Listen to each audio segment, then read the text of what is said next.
අපි අද කතා කරන්න යනවා අපි කතා කරමින් ඉන්න මැත් සෙකන්ඩ් පේපර් එකේ තවත් අංග සම්පූර්ණ ලකුණු 10ක ගානක්. අද කතා කරන්නේ මිනිතය කියන කොටසට අදාළ අපේ ලකුණු 10ක් ගන්න පුළුවන් ලේසිම ගානක් සම්බන්ධයෙන්. ඔයාලට මිනිතේ කොහොම චුට්ටක් හුරු නෑ වගේ තමයි මම පැහැදිලි කරලා දෙන්නම් මොකද්ද කියලා. මිනිතේ කියන්නේ මිනුම් දණු සම්බන්ධ කරලා අපිට හම්බෙනවා පරිමාව සම්බන්ධ ගානක්.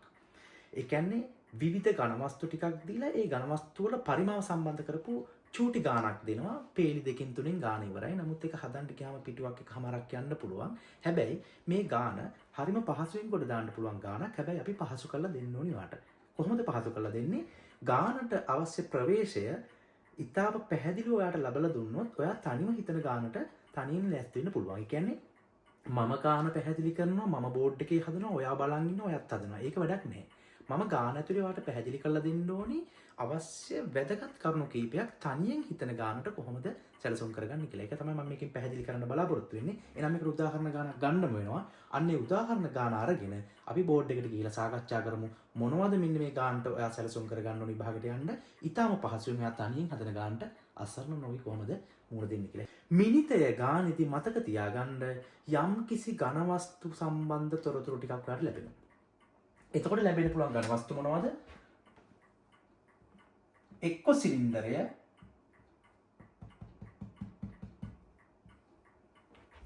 එහෙම නැත්නම් කේතුව,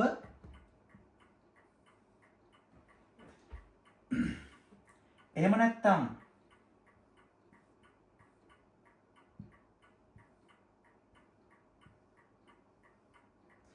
පතුල සම චතුරස්‍රාකාර ඍජු පිරමීඩය. මම මේකේ ලම්බෝස මෙහෙම අඳිනවා. ඊට අමතරව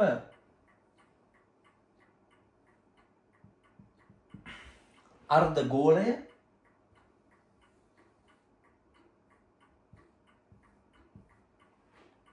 ගෝලය.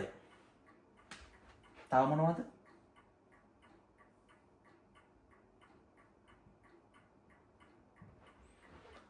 ඍජු ප්‍රිස්මය. ඔන්න වගේ ඝනවස්තු කීපයක් ඔයාලට දෙනවා. මෙන්න අහගන්න මේ ඝනවස්තු ටිකක් දීලා මිනිතේ ගාන තුලින් වාගේ අහන ටික සාරාංශගත කරලා ඔලුවට දාගන්න. සරලවම කියනවා නම් මෙන්න එකයි තේරුම. යම්කිසි ඝනවස්තුවක තොරතුරු ටිකක් දෙනවා. ඒ තොරතුරු ටික දෙන්නේ පරිමාව සම්බන්ධ කරලා. එතකොට ඔයාලා ඔලුවට එන්න ඕනේ අන්නේ දෙන ලද ඝනවස්තුවේ පරිමාව හොයන සූත්‍රය. ඒක තමයි අංක 1. ඒක මතක් වෙනෝනේ. ඒක පේපරෙත් දෙනවා. හැබැයි පේපරෙත් දෙනවා කියලා හිතන් යන්න එපා. ඔයා පේපරෙත් දෙන්නේ නැහැ කියලා හිතන් යන්න. ඒක මම මතක තියාගන්න ක්‍රමය කියලා දෙන්නම්. එන්නේ දෙන ඝනවස්තුව තවත් ඝනවස්තුවක් බවට පරිවර්තනය කරන්න හරි මොකක් හරි කතාවක් කියනකොට ඔයාලට තේරෙන්න ඕනේ මෙන්න මෙහෙම තොරතුරු ටිකක් දෙන්නේ. එක්කෝ එක ඝනවස්තුවක් කුඩු කරලා තව ඝනවස්තුවක් හදනවා. එක්කෝ එක ඝනවස්තුවක් දිය කරලා තව ඝනවස්තුවක් හදනවා. නැත්නම් තව ඝනවස්තුවක් කෑලි කෑලි වලට කඩලා තව ඝනවස්තුවක් හදනවා.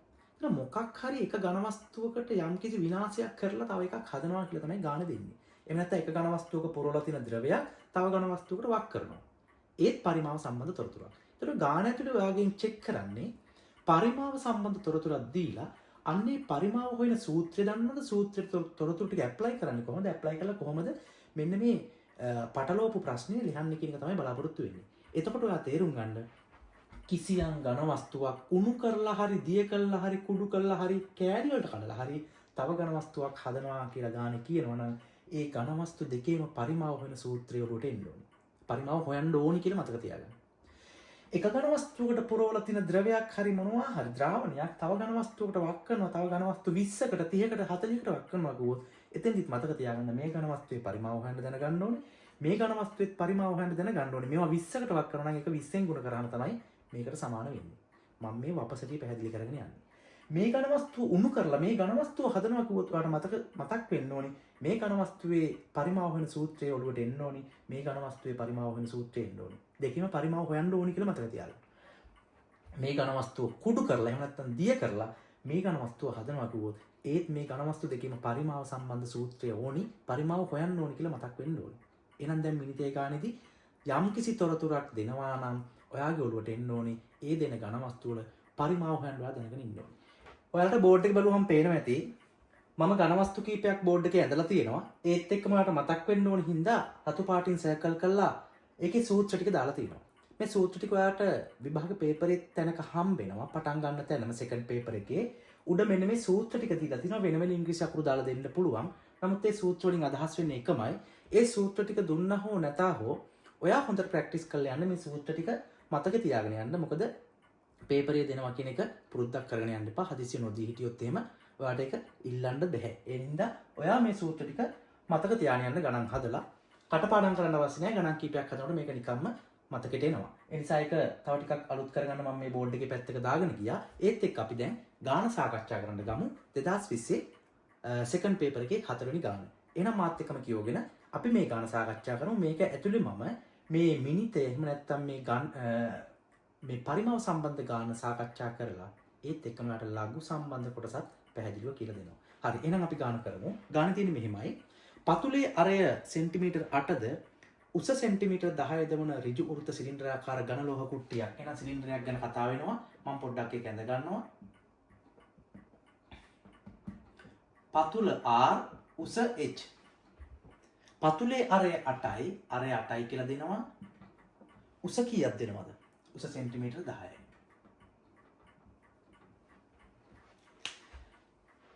පතුලේ අරය සෙන්ටිමීටර් 8ද උස සෙන්ටිමීටර් 10ද වන ඍජු වෘත්ත සිලින්ඩරාකාර ඝන ලෝහ කුට්ටියක් උණු කර අන්න මං කියපු කතාව උණු කරලා හරි දිය කරලා හරි කුඩු කරලා හරි මොනවා හරි කරලා සමාන කුඩා ඝන ඍජු වෘත්ත කේතු 12ක් සාදනු ලැබේ. මේක උණු කරලා කේතු හදනවා කීයක්ද? කේතු හදනවා කීයක්ද? 12ක්. කේතු 12ක් හදනවා. මේක උණු කරලායි කේතු 12ක් හදන්නේ. කේතුවේ විස්තර දීලා තියෙන මොනවද? ඍජු වෘත්ත කේතු 12ක් සාදනු ලැබේ. එම කේතුවක උස 6යි. එහෙනම් මෙතන 6යි සෙන්ටිමීටර්. වේ. මෙසේ සෑදීමේදී ලෝහ ඝන සෙන්ටිමීටර 125.6ක පරිමාවක් අපතේ යයි 5 අගය 3.14 ලෙස ගෙන සිලින්ඩරාකාර ලෝහ කුට්ටියේ පරිමාව ගණනය කරන්න. දැන් රෝමිලක්කන් 1 මේකේ R ගැන කියලා නේ අපි R කියලාම දාගමු. රෝමිලක්කන් 1කින් කියනවා මෙන්න මේ ඝන සිලින්ඩරයක පරිමාව හොයන්න. මේකේ පරිමාව හොයන සූත්‍රය මොකද්ද? මෙතනින් ගන්න. 5R වර්ගය H. තොරතුරු ටික දීලා තියෙනවා. අන්න ඒ ටික දාගන්න ඕනේ. 5ට ගන්නලු 3.14 කියලා. එහෙනම් අපි පරිමාව හොයන සූත්‍රය ලියමු. පරිමාව සමානයි 5R වර්ගය H. 5 කියන්නේ 3.14 ගුණ කිරීම R කියන්නේ 8 R වර්ගය කියන්නේ 8 වරක් 8. එහෙම නැත්නම් 64 කියලා එකකින්ම දාගන්න. H කියන්නේ 10. මේක සුළු කරා නම් හරි නේද? මේක සුළු කළා ගම් බලන්න.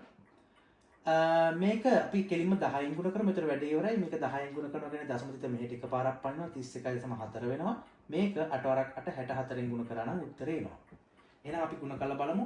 31.4 64න් දශම නැහැ කියලා හිතලා ගුණ කරමු.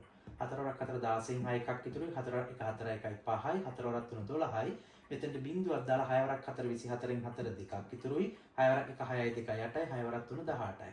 මේ ටික සුළු කරාට පස්සේ එනවා 5යි 4යි 9යි 8යි 2යි 10යි බිංදු එකක් ඉතුරු 9යි 1යි 10යි බිංදු එකක් ඉතුරු 2යි. මෙතන දශම තිත තිබුණා. එහෙනම් දශම ස්ථාන එකක් වෙන් කරන්න උත්තරේ එනවා 2009යි දශම 6යි ඝන සෙන්ටිමීටර්. ඇයි ඝන සෙන්ටිමීටර කියලා කියන්නේ පරිමාවක් නිසා. ඉතින් මේ මම පේලි කීපයක් ලිව්වට ඔයාලට ඕන නම් මේ පේලිය අනිවාර්යෙන් ලියන්න ඕනේ. ආදේශ කරන පේලිය වෙනම ලියලා උත්තර පේලිය ගත්තා නම් ඇති. මේ දෙක නතර නැති වුණත් කමන්නේ මම ඒක දැන් මේවට තේරුම් ගැනීමේ පහසුවට. එහෙනම් 2009.6යි ඝන සෙන්ටිමීටර කියලා එනවා මොකද්ද? සිලින්ඩරාකාර ලෝහ කුට්ටියේ පරිමාව. රෝමිලක්කන් එක තේරුණාද බලන්න. දැන් මේක විසඳීමේ කොටසක් නේ. මේකෙන් මහ ලොකු දෙයක් ඉගෙන ගන්න නෑ. සූත්‍රය දැම්ම ආදේශ කරා සුළු කරා කියන ටික විතරනේ මට මතක් වෙන්නේ. හරි. ඒ ටික දැනට ඔළුවේ තියාගන්න. එහෙනම් අපි යමු ඊළඟට මොකද්ද කියන්නේ? දැන් ඔළුවේ තියෙනෝනේ මේ කේතු 12ක් හදන්න. එහෙනම් දෙවෙනි ප්‍රශ්නට යන්න. දෙවෙනි එකේ කියනවා සාදනු ලබන කේතුවක පරිමාව සොයා එම කේතුවක පතුලේ අරය R වර්ගයේ සමාන 157 බෙදීම 6.2ටින් 2.8 මගින් දෙනු ලබන බව පෙන්වන්න. ලබන බව පෙන්වන්න නම් ඔයා ඒක කරලා පෙන්වන්න ඕනේ. ඔය උත්තරේ අරන් පෙන්වන්න ඕනේ. මේකේ පැහැදිලිවම කියනවා සාදනු ලබන කේතුවක පරිමාව හොයනකොට ඔයා හොඳට මතක තියාගන්න අර දීපු සිලින්ඩරය මොනවා කරලාද ගන්නෙ? උණු කරලායි ගන්නෙ. එතකොට හැදෙනවා කේතුවක්. එකක්ද කීයක්ද? කේතු 12ක්. හැබැයි ඔයාට මතකද බලන්න මෙන්න මේ කේතු 12 ඇතුලේ මේ සිලින්ඩරයේ තියෙන සමස්ත පරිමාව තියෙන්න ඕනිද නැද්ද? මේ සිලින්ඩරය උණු කළා නම් කේතු 12ක් හැදුවේ. කේතු 12 ඇතුලේ මේ සිලින්ඩරයේ පරිමාව තියෙන්න ඕනිද නැද්ද? අනිවාර්යෙන් තියෙන්න ඕනේ. හැබැයි මේ ගාන කියනවා එහෙම උණු කරනකොට චුට්ටක් අපතේ ගියා කියලා. කොච්චරක් අපතේ ගිහිලාද? 125.6ක්. ඒ කියන්නේ 125.6ක් අපතේ ගිහිල්ලා අන්නේ අපතේ ටික අයින් වුණාට පස්සේ ඉතුරු ටික තමයි 12ට බෙදෙන්න ඕනේ. ඒතකොට එක කේතුක පරිමාව හොයන්න පුළුවන් නේද? එහෙනම් අපි කොහොමද ඒක හොයන්නේ? කේතුවක පරිමාව මම මේ රූප සටහනක් දැන් මේ කේතුව පෙන්නන්න. කේතුවක පරිමාව එන්නේ කොහොමද?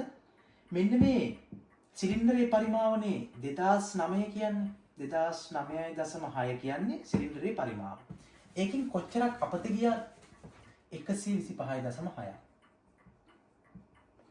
එතකොට අපතේ ගියේ ටික අයින් කරාම දැන් තියෙනවනේ ටික. අන්නේ ටික කේතු 12කට හදනවනේ. එහෙනම් 12න් බෙදා. එතකොට ඔයාලට එක කේතුවක පරිමාව හොයන්න පුළුවන්.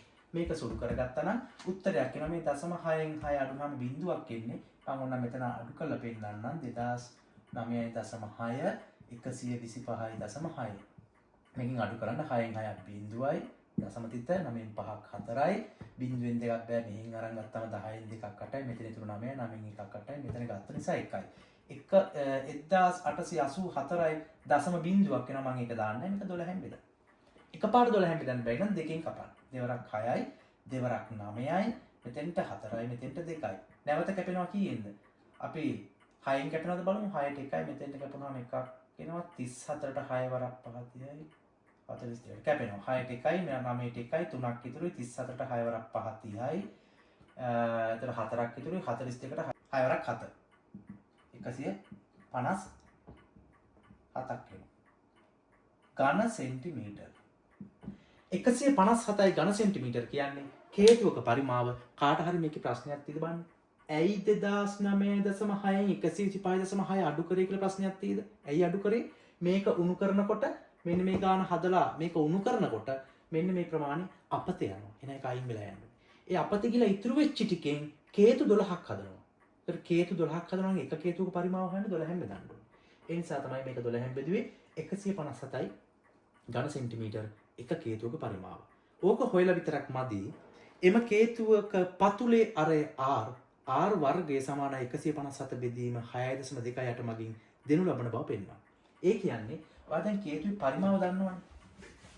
කේතුවේ පරිමාව දැනගත්තට කේතුවේ පරිමාව වෙන සූත්‍රය මොකද්ද? මේ තියෙන්නේ. 3 5R වර්ගය එන්නේ. එහෙනම් මම මේකේ ඊළඟ කොටස ලියනවා. කේතුවේ පරිමාව සමානයි 157නේ. කේතුවේ පරිමාව වෙන සූත්‍රය මොකද්ද? ඒක මේ පැත්තට ආදේශ කරන්න 3න් 1යි 5R වර්ගය H සමාන 157. දැන් මේ ගාන කියනවා 5 කියන්නේ 3.14. එහෙනම් මේක ආදේශ කරගෙන යන්න. 3න් 1 ගුණ කිරීම 5 කියන්නේ 3.14. R වර්ගය ඒකට අපිට ආදේශ කරන්න තොරතුරක් දීලා නැහැ. ඒක R වර්ගයමයි. H මොකද්ද H? ගානේ දීලා තිබුණා. මේ කේතුවක උස 6යි කියලා. එහෙනම් H ට එන්නේ 6යි සමාන 157. මේ R වර්ගය තනි කළා මේ සියලුම සංඛ්‍යා එහා පැත්තට ගෙනිච්ච නම් ඔයාලට තනි උත්තරයක් එනවා. R වර්ගය සමානයි 157. මේ සංඛ්‍යා ටික ඔක්කොම එහා පැත්තට ගෙනියන්න. 3න් 1 අනිත් පැත්තට යනකොට 1න් 3 වෙනවා. 1න් 3 වෙනවා. ඒ කියන්නේ 3 දැම්ම නම් ඇති. 3.14 ගුණ කිරීම 3.14ක් මෙහෙට යනකොට බෙදීම 3.14ක් වෙනවා. මම ඉරක් ගහලා යට දානවා. ගුණ කිරීම 6ක් මෙහෙට යනකොට බෙදීම 6ක් වෙනවා. මම එයාට මෙතනින් යටින් දානකොට අනිවාර්යෙන් ගුණ කිරීම එක සම්බන්ධ කරලා දාන්න ඕනේ. නැත්තම් මේක මොකටවත් නැති සංඛ්‍යාවක් හැදෙනවා යට. එහෙම හැදෙන්න බෑ. ගණිත කර්ම හරියට කරන්න ඕනේ. මේ 3ට 1යි 6ට 2යි කියලා කැපෙනවා. අන්තිමට ඔයාලට ඉතුරු වෙන්නේ R වර්ගය සමාන උඩ 157 යට 3.14 දෙකෙන් ගුණ වෙන්න ඕනේ. දෙවරක් 4 8යි. දෙවරක් 1 2යි. දශම තිත දෙවරක් 3 6යි. එහෙනම් ඔයාගෙන් අර බලාපොරොත්තු වෙච්ච උත්තරේ අන්තිමට ඇවිල්ලා තියෙනවා R වර්ගය සමාන 157 බෙදීම 6.28 කියලා. බලන්න ඒ උත්තරේ ආවද කියලා ඔයාට මේක එන්නේ මෙන්න මේ සුළු කිරීම ටික හරියට කරගත්තොත් විතරයි. මේක නෙමෙයි වැදගත් කතාව. අපි ඊළඟට යමු බලන්න. ඔයා දැන් යන්න හදන්නේ සම්පූර්ණ ලඝු ගණනක් හදන්න අවශ්‍ය මූලික ප්‍රවේශය ලබා ගන්න. මම ඒකට උදාහරණ ගණන් දෙකක් ගන්නවා. ඒ ගණන් දෙකට අවශ්‍ය මූලික අවකාශ වලට පැහැදිලි කරලා දෙන්නම්. අපි මෙහෙම ගණනක් ගමු. මෙන්න මේ ගණන් දෙක හරියට බලා ගන්න. එතකොට ඔයාට විභාගයට අවශ්‍ය ඕනම ගණනක් හදාගන්න පුළුවන්. පූර්ණ සංඛ්‍යා තියෙනවා, දශම සංඛ්‍යා තියෙනවා, ඝනමූල තියෙනවා, වර්ගමූල තියෙනවා. එතකොට ඔයාට මේ ගණන් දෙක ඇතුලෙන් මට කියලා දෙන්න පුළුවන් ඔයාගේ ලඝු ගානට අවශ්‍ය මූලික ප්‍රවේශය. එහෙනම් මෙන්න මේ ගණන් දෙක හදන්න කලින් දැන් මම කියලා දෙන්නම් ලඝු වලට යන මූලික මාර්ගය මොකක්ද කියලා. මෙන්න බලන්න. අපි යම්කිසි ගානක් ලඝු වලින් හදනවා කියන්නේ ලඝු ගණක වගුව භාවිතා කරලා හදනවා කියන එක. එතකොට ඒ ලඝු ගණක වගුව භාවිතා කරලා හදනකොට අපේ මේ සම්පූර්ණ ගානේ කොටසක් විදිහට එන්නේ එහෙම නැත්නම් මිනිතේ ගාන ඇතුළට දාපු අණු කොටසක් විදිහට මේ ලඝු කොටස එන්නේ. මේ ලඝු ගාන විසඳන්න නම් මූලික තොරතුරු ටික දැනගෙන ඉන්න ඕනේ. මොනවද දන්නවද? මෙන්න මේ ගානට අපි ලඝු දානවා කියලා හිතන්න. ලඝු දානකොට මේ වම් පැත්තට දකුණු පැත්තට සමීකරණේ ලඝු දාන්න ඕනේ. මේ ලඝු කියන වචනේ අපි අතින් දාන එක. අතින් දානවා කියන එකේ අදහස ඒ ලඝු කියන වචනේ අතින් දාපු සැනින් මේ පැත්තටත් මේ පැත්තටත් ලඝු කියන වචනේ එකතු වෙන්න ඕනි. මේ පැත්තට ලඝු එකතු වෙනකොට අනිවාර්යෙන් මෙන්න මේ ගණිත කර්ම වලට එතනින් එහාට ක්‍රියාත්මක වෙන්නේ ලඝු නීතිය. මොකද්ද ලඝු නීතිය කියන්නේ? ලඝු කියන වචනේ එකතු කළ වහාම මේ ಗುಣ කිරීම ලියවෙන්න ඕනේ එකතු කිරීම විදිහට. ඒ කියන්නේ ಗುಣ කිරීමක් ලඝු කියන වචනේ දැමූ වහාම එකතු කිරීමක් විතරයි අපි ලියන්නේ.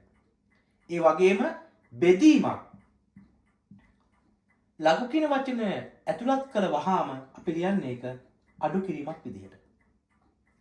මේ විදිහට බලයක් තිබුණොත් x වල දෙවෙනි බලය, x වල භාග බලය, x වල 3න් 1 බලය මොකක් හරි බලයක් විදිහට මේක තිබුණොත් මේ දෙක කියන්නේ දර්ශකය, x කියන්නේ පාදය. එහෙනම් මේ විදිහට තිබුණොත් මේ වගේ එකකට ලඝු දානකොට මෙන්න මේ දර්ශකය ඉදිරියට පැමිණිලා දෙක ලඝු කියන වචනේ දාලා තමයි x ලියන්නේ. මම මෙතනින් දාලා පෙන්නුවොත් ලඝු කියන්නේ LG x කියලා ලියවෙන්නේ. ඒ කියන්නේ මේ දර්ශකය ඉදිරියට එනවා කියලා මතක තියාගන්න. මේ ලියපු එක ගැන දැන් හිතන්න යන්න එපා. ඒක මම ගාණෙදි පැහැදිලි කරලා දෙන්නම්. ඔයාලට තේරෙන්න ඕනේ මොකද්ද? ಗುಣ කිරීමක් වලට ලඝු දානකොට ලඝු වචනේ වැටිච්ච වහාම ඒක එකතු කිරීමක් විදිහට ලියවෙන්න ඕනේ. බෙදීමකට ලඝු කියන වචනේ දාපු වහාම ඒක අඩු කිරීමක් විදිහට ලියවෙන්න ඕනේ. බලයක් තියෙන අවස්ථාවක ඒකේ දර්ශකය ඉදිරියට අරගෙන ලියලා තමයි ලඝු කියන වචනේ දාන්නේ. එහෙනම් දර්ශකය ඉදිරියට පැමිණෙනවා කියන එක පොඩ්ඩක් මතකේ තියාගන්න. ඕකත් එක්කම අපි දැන් මේ උඩ ගාන හදන්න ගියාම අපිට ලඝු පොතෙන් බලන්න ඕනේ නෝනේ. මෙන්න මේක වාට තේරෙනවද බලන්න. 10 බිංදු බලය. 10 පළමු බලය. 10 දෙවෙනි බලය. 10 තුන්වෙනි බලය. මම කීපයක් ගන්නම් ඒ ඇති. මේ ටික ඇති වට වැඩේ තේරෙන්න. 10 බිංදු බලය කීයද? ඕනම සංඛ්‍යාවක බිංදු බලය 1යි. 10 පළවෙනි බලය එහෙම නැත්නම් ඕනම සංඛ්‍යාවක පළවෙනි බලය කියන්නේ m සංඛ්‍යාවමයි. ඒ කියන්නේ 10මයි. හැබැයි 10 දෙවෙනි බලය කියන්නේ 10ව දෙකක්. 10 වරක් 10 100යි කියන එකනේ. 10 තුන්වෙනි බලය කියන්නේ 10 වරක් 3 කියන එක නෙමෙයි. 10 ඒවා 3ක් ගුණ කරන්න කියන එක. 10 වරක් 10 100යි 100 වරක් 10 1000යි. මම ওই ටික විතරක් දැනට ලියන්නේ. දැන් මට තේරෙන්න ඕනේ මොකද්ද දන්නවද? අපි මේ ලඝු වලින් මොකද්ද කරන්න කියලා පොඩ්ඩක් ඔලුවට දාගන්න. එතකොට මේ පාඩම ලේසි වෙනවා. මොකද ලඝු පොත අරගෙන අපි කියලා දෙන විදිහට ගාන හදලා වැඩක් නැහැ. මේක අවබෝධයෙන් කරන්න. ඒ නිසා මේ 10 බිංදු බලය 1යිනේ. 10 පළවෙනි බලය 10යිනේ. මේ අතර සංඛ්‍යා නැද්ද? 1 10 අතර 2 3 4 දක්වා උමන 9 වෙනකන් තියෙනවා. එහෙම සංඛ්‍යා තියෙනවා. දැන් මේ 10 පළවෙනි බලය 10යිනේ. 10 දෙවෙනි බලය 100යි. 10 100යි අතර සංඛ්‍යා වෙන්නේ නැද්ද? 30 නැද්ද? 40 55 68.2 ඔය ඕනම එකක් තියෙන්නේ මේ 10යි 100යි මැද්දේ. එතකොට ඔයාට 10 ලියන්න පුළුවන් 10 පළවෙනි බලය කියලා 100 ලියන්න පුළුවන් 10 දෙවන බලය කියලා මේ අතර සංඛ්‍යා ඒ කියන්නේ 30 40 55 වගේ සංඛ්‍යාත් ඔයාට 10 බලයක් විදිහට ලියන්න බැහැ. මේ සංඛ්‍යාත් 10 යම්කිසි බලයක් විදිහට ලියන්න බැහැ. පුළුවන් වෙන්න බෑ. එහෙනම් මට කියන්න 30 ලියන්න කිව්වොත් ඔයා ලියන්නේ 10 පළවෙනි බලය කියලාද 10 දෙවෙනි බලය කියලාද එහෙම නැත්නම් මේ 1යි 2යි අතර සංඛ්‍යාවක් විදිහටද? 30 කියන්නේ 10ට වැඩි සංඛ්‍යාවක් 100ට අඩු සංඛ්‍යාවක්. එතකොට අනිවාර්යෙන් මේ 30 කියන සංඛ්‍යාව ඔයා 10 බලයක් විදිහට ලියන්න ගත්තොත් ඔයාට ලියවෙන්නේ 10 1 කියලාද 10 1 දශම ගානක්ද? 10 1 දශම ගානක්. එතකොට තව මොනවා හරි සංඛ්‍යා ටිකක් එනවා. ඒක පැහැදිලිද? දැන් ඔයාට මේ 1යි 10 අතර මෙන්න මේ සංඛ්‍යාවක් ලියන්න ඕනි 10 බලයක් විදිහට. එතකොට 10 මොකයි දශම කියලා දෙන්නේ? බිංදුවයි දශම කියලාද 1යි දශම කියලාද? අනිවාර්යෙන් එන්නේ බිංදුවයි දශම කියලා සංඛ්‍යා ටිකක් මෙහෙට එනවා. බිංදුවයි දශම ගානක්. අපි දශම ගාන දන්නේ නැහැ. එතකොට ඔයාට මේ 10යි 100යි අතර තියෙන සංඛ්‍යාවක් මම මේ පැත්තෙන් ගන්නම්. අපි ගමු 785. ඔයාට 785 10 බලයක් විදිහට ලියන්න ඕනේ. එතකොට 10 මේ 785 තියෙන්නේ 100යි 10යි මැද්ද නිසා මේක එන වැත්තේ 2යි 3යි අතර සංඛ්‍යාවකින්. ඒ කියන්නේ 2යි දශම ගානක් තමයි මේකට එන්නේ. 2යි දශම යම් කිසි ගානක් එනවා. දැන් මට අවබෝධයක් ආවද 10 බලයක් විදිහට ඕනම සංඛ්‍යාවක් ලියන්න පුළුවන්. එතකොට ඇයි මේ 2යි දශම ගානක් කියලා එන්නේ? මොකද 785 තියෙන්නේ 100යි 10යි අතර මෙන්න මේ අතරේ තියෙන සංඛ්‍යාවක්. ඒතකොට ඒක ලියන්න නම් 10 බලයක් විදිහට 10 2යි දශම කියලා එන්නේ. ඇයි 3යි දශම කියලා ගත්තේ නැත්තේ? 3යි දශම කියලා ගත්තොත් 1000 පැනපු සංඛ්‍යාවක් වෙන්න ඕන. 1000යි 10000යි අතර සංඛ්‍යාවක් ඔයාලට ලියන්න කිව්වොත් ඔයා ගත්තොත් එහෙම 2800 ඔයාට මේක ලියන්න වෙන්නේ 10 3යි දශම කියලා. එතකොට ඔයාට තේරෙන්න ඕනේ මෙතන අතර සංඛ්‍යාවක් 10 බල විදිහට ලියන්න පුළුවන්. දැන් ඔයාලට මෙතන සම්බන්ධයක් පේනවද බලන්න? මෙන්න මේක තීරණය කරන්න පුළුවන් සංඛ්‍යාවක් දැකපු ගමන් මේ සංඛ්‍යාවේ ඉලක්කම් 3ක් නම් තියෙන්නේ එකක් අඩුවෙන් දැම්ම නම් හරි 2යි දශම. සංඛ්‍යාවේ ඉලක්කම් 4ක් තියෙනවා නම් 3යි දශම කියලා පටන් ගන්න. සංඛ්‍යාවේ ඉලක්කම් 1 නම් තියෙන්නේ මෙන්න මෙතන වගේ මේ මෙතන අපි සංඛ්‍යාවක් ගත්තොත් 0.0 කියලා එන්නේ එකක් අඩුයි. සංඛ්‍යාවේ ඉලක්කම් තියෙන්නේ 3ක් නම් 2යි දශම. සංඛ්‍යාවේ ඉලක්කම් තියෙන්නේ 2ක් නම් 1යි දශම. හැම වෙලෙම සංඛ්‍යා ගන්නට වඩා එකක් අඩුවෙන් තමයි ওই සංඛ්‍යාවට තීරණය කරන්න වෙන්නේ. අපි මෙන්න මෙයාට නමක් දෙනවා ලඝු ගානදී. මොකද්ද? පූර්ණාංශය. පූර්ණාංශය. මෙන්න මෙයාට අපි කියන්නේ පූර්ණාංශය කියලා මේ 1.0.3.2.2 කියලා අපි තීරණය කරන කෙනා අපි එයාට කියන්නේ පූර්ණාංශ කියලා. එතකොට පූර්ණාංශය තීරණය කරන්නේ අපි දශමාංශය තීරණය කරන්නේ කවුද? දශමාංශය තමයි ඔයාලා ලඝු පොතෙන් ගන්න ඉලක්කම් 4කට. ඒගොල්ලෝ 4යි දීලා තියෙන ඉතින් එහා ගොඩක් දෙන්න බෑනේ. ඉලක්කම් 4කට එහෙම නැත්නම් දශම ස්ථාන 4කට ඔයාලට දශමාංශ කොටස ලඝු පොතේ දීලා තියෙනවා. පූර්ණාංශය අපි තීරණය කරනවා දශමාංශය ලඝු පොතෙන් ගන්නවා. එහෙනම් මොකද දන්නවද ඔය ලඝු කියලා ඔයා කරන්නේ? අන්න අර 10 බල විදියට හරියටම ලියන්න බැරි ඕනම සංඛ්‍යාවක් 10 බලයක් විදියට ලියන ක්‍රමවේදය. උදාහරණයක් විදියට ගත්තොත් මට 72 ලියන්න ඕනි 10 බලයක් විදියට. මේ බලන්න ලියන විදිය 10 සංඛ්‍යා දෙකක් තියෙන හින්දා මම ගන්න එකක් අඩුවෙන් 1.0 කියලා පූර්ණාංශය. ඇයි 1.0 කියලා ගත්තේ? 72 තියෙන්නේ 10යි 100යි මැද්දේ. 10 කියන්නේ හරියටම 10 පළවෙනි බලේ 100 කියන්නේ හරියටම 10 දෙවෙනි බලේ. එතකොට 10 දෙවෙනි බලයයි 10 පළවෙනි බලයයි අතර සංඛ්‍යාවක් තමයි 72 කියන්නේ. එතන 72ට එන්න ඕනේ අනිවාර්යෙන් 10 1.0 කියලා. එතන දශම සංඛ්‍යාව අපි කොහෙන්ද ගන්නෙ? ලඝු පොතෙන්. ලඝු පොතෙන් දශම සංඛ්‍යාව අරන් මෙතෙන්ට දානවා දශම ස්ථාන 4ක්. පූර්ණාංශය අපි විසින් තීරණය කරනවා. දැන් ඔයා පූර්ණාංශය හැදෙන විදිහක් දන්නවා. දැන් කෙටි ක්‍රමය ඉගෙන ගත්තට කමක් නැහැ. ඇයි දැන් හැදෙන විදිහ දන්නවනේ. මොකද්ද කෙටි ක්‍රමය? සංඛ්‍යා දෙකක් නම් එකක් අඩුවෙන් පූර්ණාංශය තීරණය කරන්න. සංඛ්‍යා දෙකක් නම් එකක් අඩුවෙන්. එතකොට 1.0 කියලා එන්නේ. මෙන්න මෙතෙන්ට ගෙනහලා දශමාංශ කොටස දැම්මට පස්සේ අපි හිතමු මේ මං හිතලා එකක් දාන්නේ. ඔයා ලඝු පොතෙන් බලලා ගේනවා 72 බිඳුව මේක තිබුණ කියලා හිතන්නකෝ. මේක නෙවෙයි ළමයි හරි උත්තරේ මම එකක් හිතන්න කියලා කියන්නේ. දැන් ඔයාට ආව නේද 10 1.357 කියලා.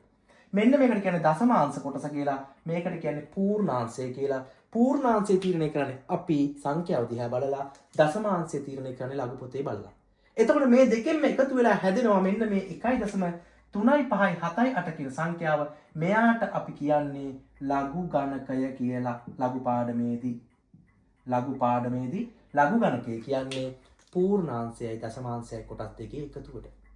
මේකේ හරි නම දර්ශක පාඩමේදී නම් දර්ශකය. මොකද 10 පළමු 1.357 කියන්නේ යාගේ දර්ශකය. ඒ දර්ශක පාඩමේදී ලඝු පාඩමේදී අපි මෙයාට කියන්නේ ලඝු ගණක කියලා. ලඝු ගණක හැදෙන්නේ පූර්ණාංශ කොටසකින් සහ දශමාංශ කොටසකින්. පූර්ණාංශය අපි විසින් තීරණය කරනවා, දශමාංශය ලඝු පොතෙන් ගන්නවා. ඔය එකතු කරාම ලඝු ගණක හැදෙනවා. ඕක තමයි කතාව. එතකොට මේකේ ඉතුරු පුංචි කොටස තමයි දැන් මම මෙතෙන් විතර කියලා දුන්නේ.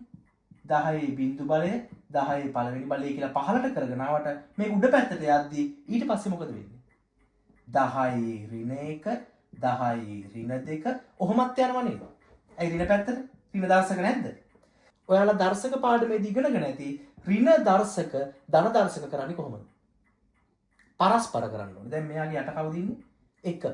1 උඩට අරගෙන 10 15 කෙනෙක් යන දර්ශකයේ ලකුණ මාරු වෙනවා. 1 ධන නම් ඍණ වෙනවා, ඍණ නම් ධන වෙන්න ඕනේ. දැන් ඍණ දර්ශකයක් ධන දර්ශකයක් කරනම් පරස්පර කරන්න ඕනේ. 1 යට 10 පළවෙනි බලය. 10 පළවෙනි බලය කියන්නේ 10මනේ. මම එහෙම තියනවා. 10 දෙක ගන්න කොහොමද? මෙයාට කවුද ඉන්නේ? 1. එහෙනම් 1 උඩට යනවා 10 දෙවෙනි බලය. 10 දෙවෙනි බලය කියන්නේ 100යි. එතකොට 1 යට 100. 1 10න් බෙදුවාම කීයද? එන්නේ 0.1නේ. 1 100න් බෙදුවාම කීයද එන්නේ? 0.01. දැන් ඔයාට දශම ගණන් ලඝු පොතෙන් සුළු කරන්න ගියාම ඔයාට ඉස්සරහට එනවා මෙහෙම 0.078 මේකට ලඝු දාන්න කිව්වට පස්සේ ඔයා පූර්ණාංශ තීරණය කරන්න ඕනේ. පූර්ණාංශ තීරණය කරනකොට මෙතන සංඛ්‍යා ගානක් තිබුණොත් එකක් අඩුවෙන් සංඛ්‍යා නැහැ. තියෙන්නේ බිංදු. බිංදු දෙකක් තියෙනවා. මෙයක් ඉන්නවා මෙයක් ඉන්නවා. එතකොට අපි තීරණය ගන්නේ ව්‍යුති දෙකයි කියලා. මේ බිංදු ගානට සමානව තමයි මේ ව්‍යුති ගාන තීරණය කරන්නේ. ඇයි එහෙම වෙන්නේ? මෙතන දිහා බලලා තේරුම් ගන්න. 10 ඍණ පළවෙනි බලය කියන්නේ 1 යට 10 කියන එක 0.1. ඒ කියන්නේ 0.1 දී බිංදු 1යි තියෙන්නේ. ඒ කියන්නේ ව්‍යුති 1යි කියලා අපි කියන්නේ. මෙතෙන්දී පූර්ණාංශ තීරණය කරොත් ව්‍යුති 1යි. බිංදු ගානට සමානව. ඇයි ඒ? ඍණ 1 වෙන බලය. 1ට 100 කිව්වහම 0.01 ඒක අපි තීරණය කරන ව්‍යුති 2 කියලා දාන්නේ. ඇයි ව්‍යුති 2 කියලා දාන්නේ? ඒක ඍණ 2.0 ගානක් කියලා එන්නේ. ඒ නිසා කටපාඩම් ශෛලියෙන් යන්න එපා. පූර්ණාංශ තීරණය කරනකොට සංඛ්‍යා ගානක් තිබුණු එකක් අඩුවෙන් තියන්නේ. ඇයි? මම කරලා පෙන්නුවා. බිංදු ගානට සමානව ව්‍යුති තියන්නේ. ඇයි? මේකේ තේරුම මේ 0.01 එන්නේ 1 බෙදීම 100 කියන එකෙන්. 1 බෙදීම 100 කියන්නේ 1යට 10 වර්ගය නැත්නම් 10 දෙවන බලය කියන එක. ඒක ඍණ දර්ශකයක් විදිහට තියෙනවා 10 ඍණ 2 කියලා. ඒතකොට ඍණ 2යි දශම ගානක් නේ දෙන්න ඕනේ. ඍණ 2යි දශම ගානක් නේ. ඒ නිසා ව්‍යුති 2 කියලා එන්නේ. එහෙනම් මෙතනින් එහාට දශම තියෙන ඕනම වෙලාවක බිංදු ගානට සමානව ඔයාලට ව්‍යුති තියන්න පුළුවන්. සංඛ්‍යා තියෙන ඕනම වෙලාවක සංඛ්‍යා ගානට එකක් අඩුවෙන් පූර්ණාංශ තියන්න පුළුවන්. තේරුණාද කියන දේ? එහෙනම් දැන් අපි මෙන්න මේ ගාන හදන්න යනවා. මේ බලන්න. මේකට දැන් ලඝු දාන්න යනකොට මම ලඝු පොතෙන් බලන එක නෙමෙයි කියන්නේ. ඒක ගානකදී අල්ලගමු. මේක තියරියක් විදිහට ඔලුව දාගෙන ලඝු දානකොට මේවා විසඳ ගන්න විදිය. දැන් අපි මෙයාට ලඝු දාන්න යන්නේ. මෙයාට ලඝු දානකොට වම් පසට සහ දකුණු පසට ලඝු එකතු වෙන්න ඕනේ. ලඝු දාන අවස්ථාවේදී එතනින් එහාට ලඝු නීතිය ඉස්සරහට ක්‍රියාත්මක වෙන්න ඕනේ. ඒ නිසා ලඝු නීතිය දාන්න කලින් මෙන්න මේ ටික තේරුම් ගන්න. මෙන්න මේ වර්ගමූල ලකුණ, ඝනමූල ලකුණ කොහොමද ඉවත් කරගන්නේ කියලා මම එක පියවරක් විදිහට මෙතන ලියලා පෙන්නන්නම්. ඒ සමානයි 2.78 කියන්නේ එයාගේ වර්ගමූලය ගන්න කියලා. වර්ගමූල ලකුණේ අදහස භාග බලය කියන එක. මම කියලා දුන්නානේ 2.78 භාග බලය. එතකොට ගුණ කිරීම 0.03 තියෙනවා. එයාගේ බෙදීම මේ 1.25 වර්ගයේ ඝනමූලය කියන්නේ මෙයාගේ මූල ලකුණ අයින් කරලා ලියන්න පුළුවන් හොඳම ක්‍රමය තමයි 3න් 2 බලය. හරයට යනවා 3, දර්ශකය යනවා ලබේ විදියට. ගුණ කිරීම 12.25. ලඝු A සමාන මේ දර්ශකයේ ඉදිරියට අරන් ලියන්න ඕනේ ලඝු දානකොට. එතකොට 2න් 1යි ලඝු 2.78 කියලා එනවා. දැන් ගුණ කිරීම එකතු කිරීමක් වෙන්න ඕනේ. මෙතන තියෙන 0.03 ඒකට නිකම්ම ලඝු 0.03 දාන්න. මේ බෙදීම දැන් අඩු කිරීමක් වෙන්න ඕනේ. ඒ අඩු කිරීමක් වෙන්නේ ඇයි? ලඝු දැන් අපි දාගෙන යනකොට බෙදීමක් අඩු කිරීමක් වෙන්න ඕනේ. දැන් ඉරෙන් යට ඉන්නවා දෙන්නේ. දෙන්නම බෙදෙන්න ඕනේ. ඒ කියන්නේ දෙන්නම ලඝු වලදී අඩු වෙන්න ඕනේ. එහෙනම් මම වරහණක් දාලා ලියන්න. එතකොට තව ටිකක් පැහැදිලි වෙනවා. 1.25 3න් 2 බලය කියන්නේ මේ දර්ශකයේ ඉස්සරහට ගන්න ඕනේ. 3න් 2යි ලඝු 1.25 කියලා එනවා. ගුණ කිරීම දැන් එකතු කිරීමක් කරන්න වරහණ ඇතුලේ. ඔයා මේකේ ලියනකොට දර්ශකයේ ඉස්සරහට මම ලියන්න ඕනේ 2 ලඝු 12.25 කියලා. ඔන්න අපි හැමෝටම ලඝු දාලා තියෙනවා. දැන් අඩු කිරීම වරහණක් ඇතුලේ දෙන්නව දැන් මෙයයි මේ දෙන්නාගේම ගුණිතය මේ දෙන්නා ගුණිතයෙන් බෙදෙන්න ඕන. එහෙනම් මේ දෙන්න දැන් එකතු වෙනවා ලඝුවලදී ඒ එන උත්තරෙන් අඩු වෙන්න ඕනි. ඒ දැන් බෙදීමක් අඩු කිරීමක් නේ ලඝුවලදී. මේ දෙන්නයි ගුණිතය. එහෙනම් මේ දෙන්න වෙනම එකතු කරලා අඩු කරා නම් හරියි. තව ක්‍රමයක් තියෙනවා. කැමති නම් ඔයා මෙයාව අඩු කරලා මෙයාවත් අඩු කරලා දාන්න දෙන්නටම රින දාන්න වරහණක් නැතුව. ඒකත් කමන්නේ නැහැ. නැත්තම් මෙහෙම සුළු කරලා අරන් අඩු කරත් කමන්නේ. හරි. දැන් මේකේ ලඝු A සමාන දෙකෙන් එක එහෙමම තියාගන්න ඕනි. ලඝු පොතෙන් බලනකොට ලඝු වචනේ අයින් වෙන්න ඕනි. එතකොට මෙතෙන්ට ಗುಣ කිරීමක් වැඩෙනවා මේ සංඛ්‍යා දෙක අතර ගණිත කර්මය. 2.78 දැන් ලඝු පොතෙන් බලන්න නම් ඊට කලින් අර මම කලින් කියපු පූර්ණාංශ තීරණය කරන්න ඕනේ.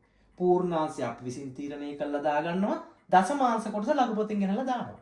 එතකොට ලඝු ගණකේ හැදෙනවා. බලමු දාන විදිහ. සංඛ්‍යා තියෙන 1යි ළමයි. එහෙනම් බිංදුවයි දශම. එකක් අඩු වෙන්නේ. දැන් ලඝු පොතෙන් බලලා ගෙනලා උත්තරේ දාගන්න තියෙන්නේ. ඒක ලේසි. ධන මේක නිකම්ම බිංදුවයි සම බිංදුවයි තුනනේ. බිංදු ටිකක් තියෙන්නේ. බිංදු ගානට සමානව වියුති තියන්න ඕන කියලා මම කිව්ව නේද? ඇයි කියලාත් මම පැහැදිලි කරා. එහෙනම් බිංදු ගානට සමානවයි තියන්නේ. බිංදු දෙකක් නිසා වියුති 2යි දශම. ඍණ මේක ලඝු පොතෙන් ගෙනලා දාගන්න. වරහණ ඇතුලේ 3න් 2 ලඝු බලනකොට මේක ගුණ කිරීම වෙනවා. වචනේ අයින් වෙනවා. සංඛ්‍යා තියෙන 1යි. එහෙනම් බිංදුවයි දශම. ලඝු පොතෙන් ගෙනලා දාගමු. එකතු කිරීම 2 ගුණ කිරීම සංඛ්‍යා දෙකක් නිසා 1යි දශම ලඝු පොතෙන් ගෙනලා දාගමු සංඛ්‍යා. දැන් ඔයා ලඝු පොතට ගියාම මොකද්ද කරන්නේ?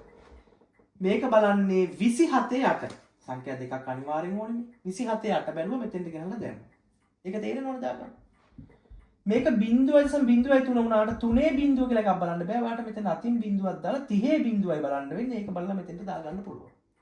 මේක බලන්නේ කොහොමද? 12 5 මෙතෙන්ට දැම්මා. මේක බලන්නේ කොහොමද? 12 2 5 5 තීරුවට තියෙන එකතු කරලා මෙතෙන්ට දාන්න තියෙනවා. ඒ නිසා මම ලඝු පොතෙන් බලන විදිය පැහැදිලි කරන්න යන්නේ නැහැ. ඒවා වුණ කෙනෙක් දන්න දේවල්. මූලික ප්‍රවේශයේ විදිහට මෙන්න මේ වගේ සුළු කිරීමක් තිබුණාම ඒක කොහොමද මේ විදිහට පෙළගස්ව ගන්න කියලා ඔළුවට දාගන්න. එහෙනම් අපි මේකත් ටක් ගාලා මම ලඝු දාලා දෙන්නම්. ඊට පස්සේ ඉතින් එහාට ගණන් ටික හදාගෙන යන්න. හරි. මේකට දාන විදිය බලා ගන්න. මේකේ x සමාන මම මේ වර්ගමූල ලකුණු ඉවත් කර ගන්නවා. ඉවත් කර ගන්න නම් මට පුළුවන් මොකක් කරන්නද? වර්ගමූලය නිසා භාග බලය කියලා දාගන්න. ගුණ කිරීම 1.25. ඉතින් යට මෙතන 0.07යි 8 තියෙනවා. මේ කොක්ක ඝනමූල කොක්ක අයින් වෙන්නේ මේකේ 3න් 1 කියලා බලය කියලා දැම්මොත්. මෙතන තියෙන 1, මෙතන තියෙන 3, මේක 3න් 1 බලය කියලා දැම්මොත් එහෙම ඔය කොක්ක නැතුව ලියන්න පුළුවන්. දැන් ලඝු දාමු. ලඝු x සමාන මෙයාට ලඝු දානකොට දර්ශකයේ ඉදිරියට එන්න ඕනි. භාගයයි ලඝු 0.02.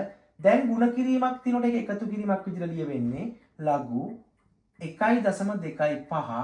දැන් බෙදීමක් තියෙන අඩු කිරීමක් විදිහට ලියවෙන්න ඕනේ. මම මේ පැත්තෙන් ලියන ඊට මදින්දා අඩු කරන්න ඕනි මෙයාව. හැබැයි දර්ශකයේ ඉදිරියෙන් ලියන්න ඕනි 3න් 1යි ලඝු 0.078. තමයි පටල ගන්න එපා මේ අඩු කිරීම මෙතනින් මම දාන්න ඕනේ හත්නම්. මෙහෙම දාන්නම්කෝ. අඩු කරලා දාන්න. ඊට මදින්දා ලියුවි. දැන් මේක සුළු වෙනකොට ලඝු x සමාන භාගය දැන් ඔයා මේ ලඝු කිනක ලඝු පොතෙන් බලනකොට ගුණ කිරීමක් වෙන්න ඕනි. බලන්න කලින් පූර්ණාංශ තීරණය කරන්න බිංදු දෙකක් නිසා වියුති 2.0. ලඝු පොතෙන් බලලා දාන්න තියෙන්නේ. එකතු කිරීම 1.0 සංඛ්‍යා එකක් නිසා ඊට වඩා එකක් අඩුවෙන් තියන්න ඕනේ 0.0. ලඝු පොතෙන් බලලා දාගන්න. ඍණ 3න් 1 ගුණ කිරීම සංඛ්‍යා නැහැ බිංදු දෙකක් තියෙන එහෙනම් වියුති 2.0. මේක බලන්න දෙකේ බෑ 20 බිංදුව බලලා මෙතෙන්ට දාගන්න 12 5 බලලා මෙතෙන්ට දාගන්න 78 බිංදුව බලලා මෙතෙන්ට දාගන්න. බස සුළු කරන්න තියෙන්නේ. ඔය ටික පැහැදිලි වුණා නම් විභාග ගාන ඇතුළේ මම සම්පූර්ණ ගානක් ඉවර කරනවා. එතකොට මේ කරුණු ටික අනිවාර්යෙන් වට ප්‍රයෝගී වෙනවා. ඒ හින්දා හරියට තේරුම් ගත්තා නම් ඒ ගාන අනිවාර්යෙන් වට ලේසි වෙනවම තමයි. ඉතින් බලමු හදලා. මීළඟට රෝම ඉලක්කම් 3. මෙන්න බලන්න කතාව. ලඝු ගණක වගු භාවිතයෙන් r වර්ගයේ අගේ සොයා r හි අගේ ලබා ගන්න. දැන් r වර්ගය කියන්නේ අපි දැනටත් හොයාගෙන ඉවරයි. 157 බෙදීම කීය කියලාද? 6.28 කියලා. දැන් ඔයාගෙන් අහන්නේ ලඝු ගණක වගු භාවිතෙන් R වර්ගයේ අගේ සොයා. එහෙනම් R වර්ගයට දැන් උත්තරයක් හොයා ගන්න ඕනේ මේකෙන් බෙදලානේ. හැබැයි වාට මේකෙන් බෙදලා ඕන නම් පැත්තක දීර්ඝ බෙදීමෙන් කරලා ගන්න පුළුවන්. ඒක වැරදි මෙතන හැටියට වලින් ඉල්ලන්නේ ලඝු ගණක වගු භාවිතය. ලඝු 10 කියන එක මේ පාදේ දාන්නේ. මෙතනින් අපි මේ 10 පාදය මෙහෙම දානවා වෙනුවට 10 නැති කරලා දාන ක්‍රමයක් තමයි LG කියන්නේ. අර O අකුර නැති කරලා LG විතරක් දානවා කියන්නේ. ඕකේ අදහස LOG 10 පාද කියන එක. LOG පහේ පාදේ නම් ඒක ලියවෙන්න ඕනේ එහෙමම තමයි. LOG පහේ පාද කියලා.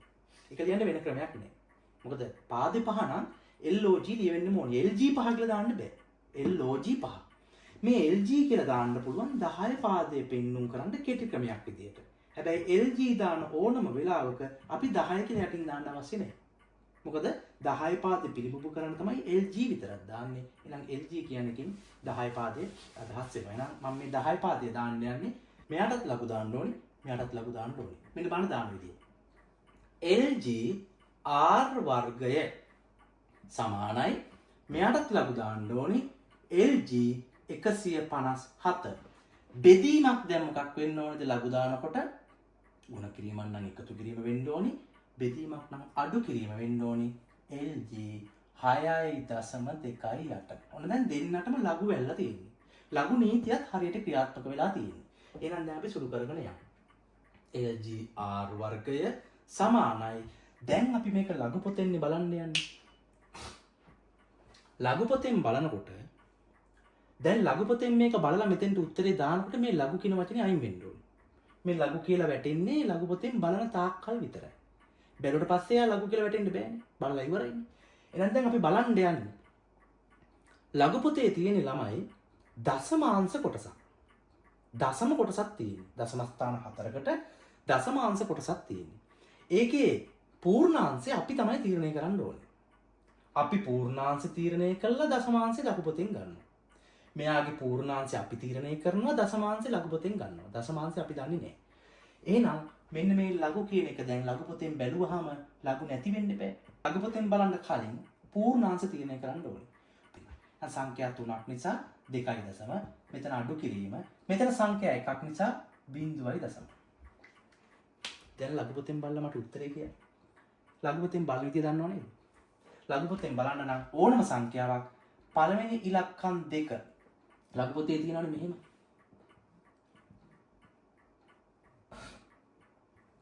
මධ්‍යන්න අන්තර තීරව කියලා එකක් තියෙනව නේද?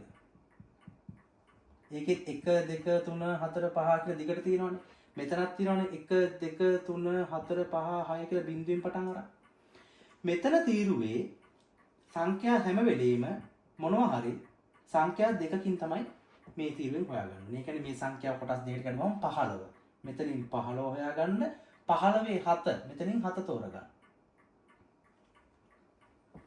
15 7 මේ 157 අපි හොයන්නේ කොහමද? ලඝු ගණක වගුවේ 15 7. දැන් මෙතන සංඛ්‍යා තිබුණා 4 15යි 7යි 6 15 7 මෙතනින් ගන්නවා 15 7 6 කියන්නේ මේකේ 6 තීරුවේ තියෙන සංඛ්‍යාව හොයලා මෙතෙන්ට මොනව කරන්න ඕනද? ඇඩ් කරන්න ඕනේ. ඒක ඔයගොල්ලෝ ලඝු පොත බලන අය දැන් දැනන් ඉන්න ඕන දෙයක්. නිසා ලොකුට ඒවා සාකච්ඡා කරන්නේ. මට ලඝු පොතෙන් බලලා 15 7 හොයලා මෙතෙන්ට දෙන්න. මේක බලන්නේ 6 2 8 නෙමෙයි 62 8. මොකද සංඛ්‍යා දෙකක් අවශ්‍යයි තීරුවට පළවෙනි තීරුවට 62 8. 15 7 මොකද්ද? 62 8 මොකද්ද කියලා මට බලලා කියන්න. 15 7 කීයද එන්නේ? 19යි 59.